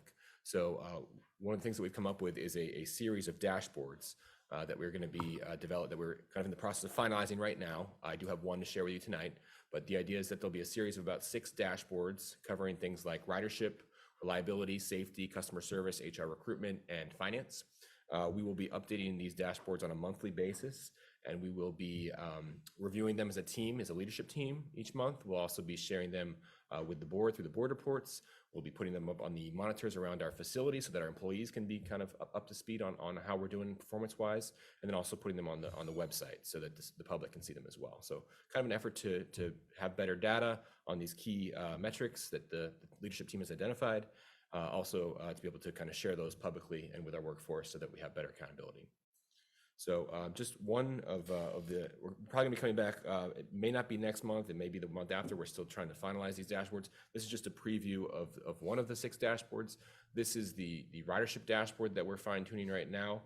The idea is just to have a much more visually engaging way of displaying the data, something that you can easily kind of just glance at and interpret. You know, we're still kind of working through this. One of the main pieces of feedback we've gotten in our kind of going through this is to provide as much context as we can. You know, what do these numbers mean in terms of how we did the month before or the year before? What are the trends overall? Is there a goal that we're trying to hit? Are we hitting that goal? Or are we falling short of that goal? So, you know, we're using a platform called Gecko Board. That's very cool, and that has some interesting features that we can do. But we're trying to provide as much context as we can, so it's meaningful. It's not just, you know, random numbers. So I'll pause there, and any thoughts or feedback would be welcome. But as I said, we'll be coming back with a much more, you know, the full set of dashboards in the next month or two for your further consideration. Just quick, I might have missed that, but did you say that this is going to be public facing or just internal? It will be. Okay. Correct. It will be public. We'll put it on the dashboard, or excuse me, on the website, the Dash website, as well as in your board packet each month. Special prize to anybody who comes up with a clever way to say a dashboard. Dashboard. Dashboard. Yeah.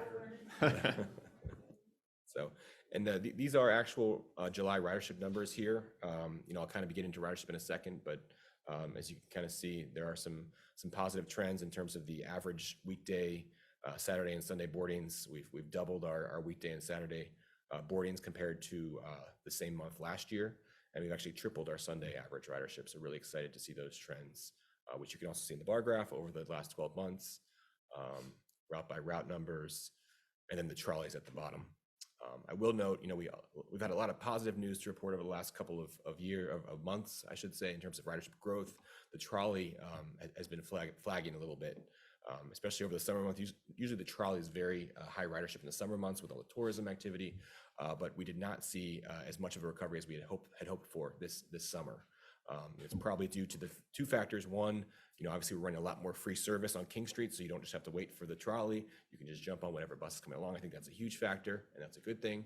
But then the other thing is also that we had to change the routing of the trolley so that it now stops at City Hall instead of going all the way down to the waterfront, which may limit its usefulness for some of the riders. So we're kind of doing a little bit more granular analysis on a stop-by-stop level to see where the lower ridership is going compared to, you know, pre-COVID, to determine kind of which of those factors might be contributing to it. But just wanted to flag that as well. So the second item I have is all about ridership data. And as Josh mentioned in his general manager's report, we do have a couple exciting milestones that we've passed in the last few months here. First, you know, for those that have been on the board for a few years, we've been trying to get our APCs, our automated passenger counters, on all of our buses. The APCs, you can see the top right image there is a sensor that's mounted above the doors of the bus, and it tracks, uses 3D video technology to track the ons and offs at each stop. So for the longest time, we've had 40, 45, 50% of our fleet with this technology, but we were able to, in the last 6 months, undertake a project that retrofitted the remaining 45 buses of our fleet. So now, as of a couple weeks ago, we have 100% of our vehicles have these APC sensor equipment on their buses. So we're very excited about that. We still have to go through some validation process and certification processes with the National Transit Database, NTD, which is what we do our federal reporting through. So we're working through that in the next few months. But we are moving away from our current fare box ridership reporting, and we'll be moving towards these APCs. And we're very excited about that because it'll be much more accurate and provide much more granular data. Are those on the front and the back doors as well? All doors, yes, Okay, yes. cool. Even on the third door for our 60-footers, yeah. So, Okay, cool. so next time you're on a bus, take a look up and wave to the camera. And we're not keeping this data, right? Like people's images, they're, you know. We're all very, that very, personal very stuff. cognizant of that. So, Okay, biometrics. How long is the data stored? So our historic data, I believe, it depends on the size of the server, but I think it goes back a little over a year, so we can kind of compare year over year. Yeah. So the great thing about that is that it also feeds into the next item here, which is our new data analytics platform. It's an internal platform called HopThrough that we are able to use. We're able to take the data at the stop level and use this tool to kind of visualize it on a stop-by-stop, route-by-route, day-by-day basis. So instead of having to have crazy Excel spreadsheets, we've got this really great tool that's very user-friendly that can show us kind of in a split second, what our ridership is in different parts of the city, on different routes, on different days.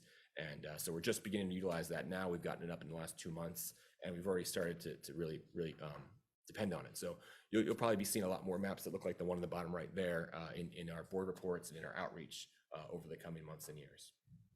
So very excited about that. Martin, do you work with ACPS to survey student population on their Dash ridership? I'm just curious, sort of in the new fare-free environment, if we're going to see a change in student behavior in terms of using Dash. That is a great and very timely question. We have in the past, the first couple of years we did our free student rides program, each year we did a student survey that kind of assessed not only their usage of Dash, but their perception of Dash. So you kind of see that, with this program, more and more people are getting exposed to transit and using transit, and it showed really positive trends. We haven't done that in the last couple years, and not with the free fares. I will note, the reason I said it was timely is that we are, with schools back in session, seeing a lot of ridership at the schools. We are seeing overcrowding on some buses, and that's something that we're having, just today, Josh and I were in the break room talking about this, having active discussions about how we can perhaps mitigate that, if we need to look at adding extra trips, if we need to work with ACPS to see what their numbers are showing. I don't know if they've reduced the number of school bus runs or school bus routes that they're doing, but we are definitely seeing a strong uptick in student ridership, particularly around the bell times. So. I have one more. This is again a curiosity question. You mentioned that all these, the APC and then the data analytics platform, they're gonna, make your life easier, obviously, and all that. But can you give us just very high level of what benefits you expect from using these tools? Like, how is that gonna reflect on the service planning or delivery, or how is that gonna benefit the public, like all these tools and everything that you have? Sure. Yeah, thank you for the question. The immediate example that comes to mind is actually references what Hillary was talking about earlier with bus stop amenities, things like that, where you kind of are able to more comprehensively identify the ridership at a stop level. Previously, we kind of had to rely on old ridership data that had been done back, 2 or 3 years ago, because we didn't have stop level ridership data. So now that we have that, we can identify, stop by stop, this stop has 33 boardings per day, this one has 75. Maybe we should look at investing in a bench or shelter for the 75 instead of the 33. So much more, kind of targeted investment of the resources that we have. And also, we're able to benefit more riders with the improvements that we make. Martin, won't we also be able to overlay this with sort of marketing attempts? I know, firms basically use address to say like this, this address is likely to be interested in these products. I assume we could do similar stuff with then advertising at stops. Sure. Yeah.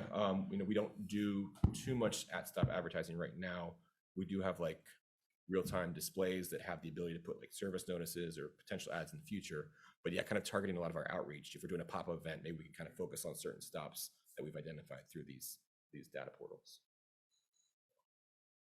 Yeah, it'll allow us to do a lot of things and make better decisions. So I'm really looking forward to it. Okay. Well, speaking of the ridership growth, as I mentioned, we have had a lot of positive ridership news over the last couple months, at the end of the last fiscal year, and that's continued into the current fiscal year.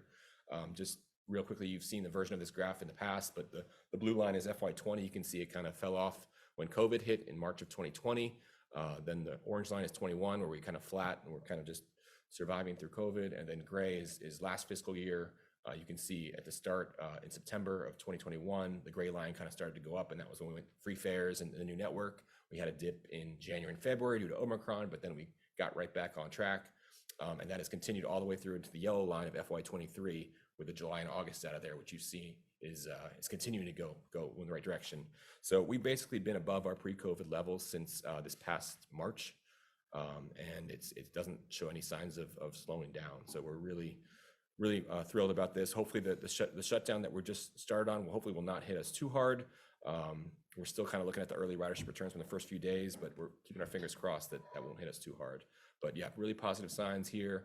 The biggest growth I will say has been line 35, the West End. We've seen a lot of growth out there, so we're really happy that the service out there, which is our most frequent route, has been well received. And then my last slide, just kind of speaking of route by route ridership. This is, so as I mentioned, line 35 is averaging the most ridership in terms of raw boardings. So it's averaging, I think, well over 4,000 boardings on a typical weekday, which is almost twice, I think, the next closest route. But what this graph shows is total boardings divided by the amount of service. So for every extra hour of service, how many boardings are we getting? So it's total boardings divided by revenue hours. And revenue hours accounts for the number of trips you're running, how long the route is, things like that. So it kind of gives a good metric of ridership productivity, really kind of the efficiency of the route. So you can see that the line 35 is pretty solid on weekdays, Saturday and Sunday, but it is not quite the highest. Line 30, the Duke Street route, is the highest, at least on Saturdays, which is a good indicator for some of the improvements that we're trying to make on line 30. Kind of shows that that's a good investment. Most of the routes, as you can see, are above 10 boardings per revenue hour, the one that is not, that kind of stands out, is line 34. We've spent a lot of time talking about that route in the last last 6 months. We have some major changes coming to that route that we think will help quite a bit. It will connect to the new Potomac Yard Metro, provide a new connection from Old Town up to Potomac Yard and all the activities that will be coming in up there. And then we also have the realignment that we had went through in the spring, where it will serve part of Pitt Street as well. So we're optimistic that that line will continue to come, or will start to come up as those changes go into place. And that's mostly what I had for ridership. Happy to take any questions or comments. I would just echo Martin's report and saying, if you can go back one slide, Martin, the thing that really struck me was when you look at that little yellow line, and it's way above any other line on that page. And that FY20 blue line is before the pandemic hit. And we don't even have federal workers back on transit. I mean, they're just starting to get called back, right? I mean, and what was that? More than half of our ridership pre-pandemic was federal workforce. So pretty substantial stuff.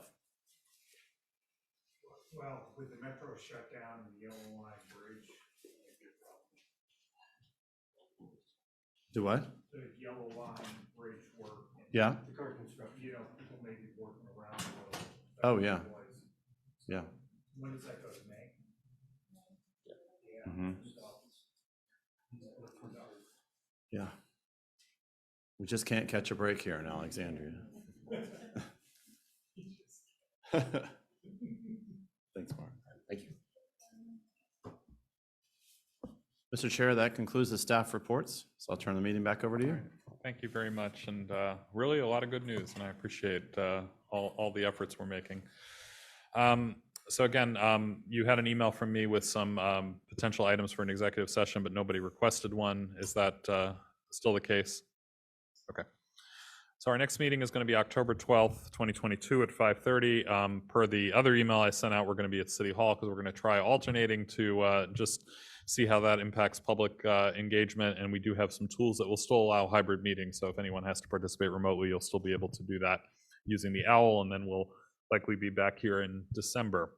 And appreciate staff. I did want to just say to the staff, I know that changing meeting locations. We've gotten very good at having hybrid meetings here, and also the advantage of if you forget something, it's just down the hallway, whereas you really have to plan, and there's a lot that goes into hosting a meeting elsewhere, and we've never done hybrid meetings from City Hall. So I know this is going to be a bit of an experiment. I appreciate all of you indulging in this and trying it out just to see how it impacts our participation and the participation of our public potentially in a more transit accessible location. And of course, there'll be an opportunity for the board to evaluate with staff input as well as to what we do going forward.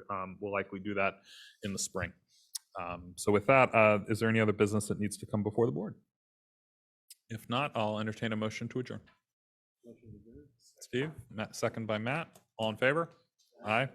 Meeting stands adjourned. Good night, everybody. Thank you.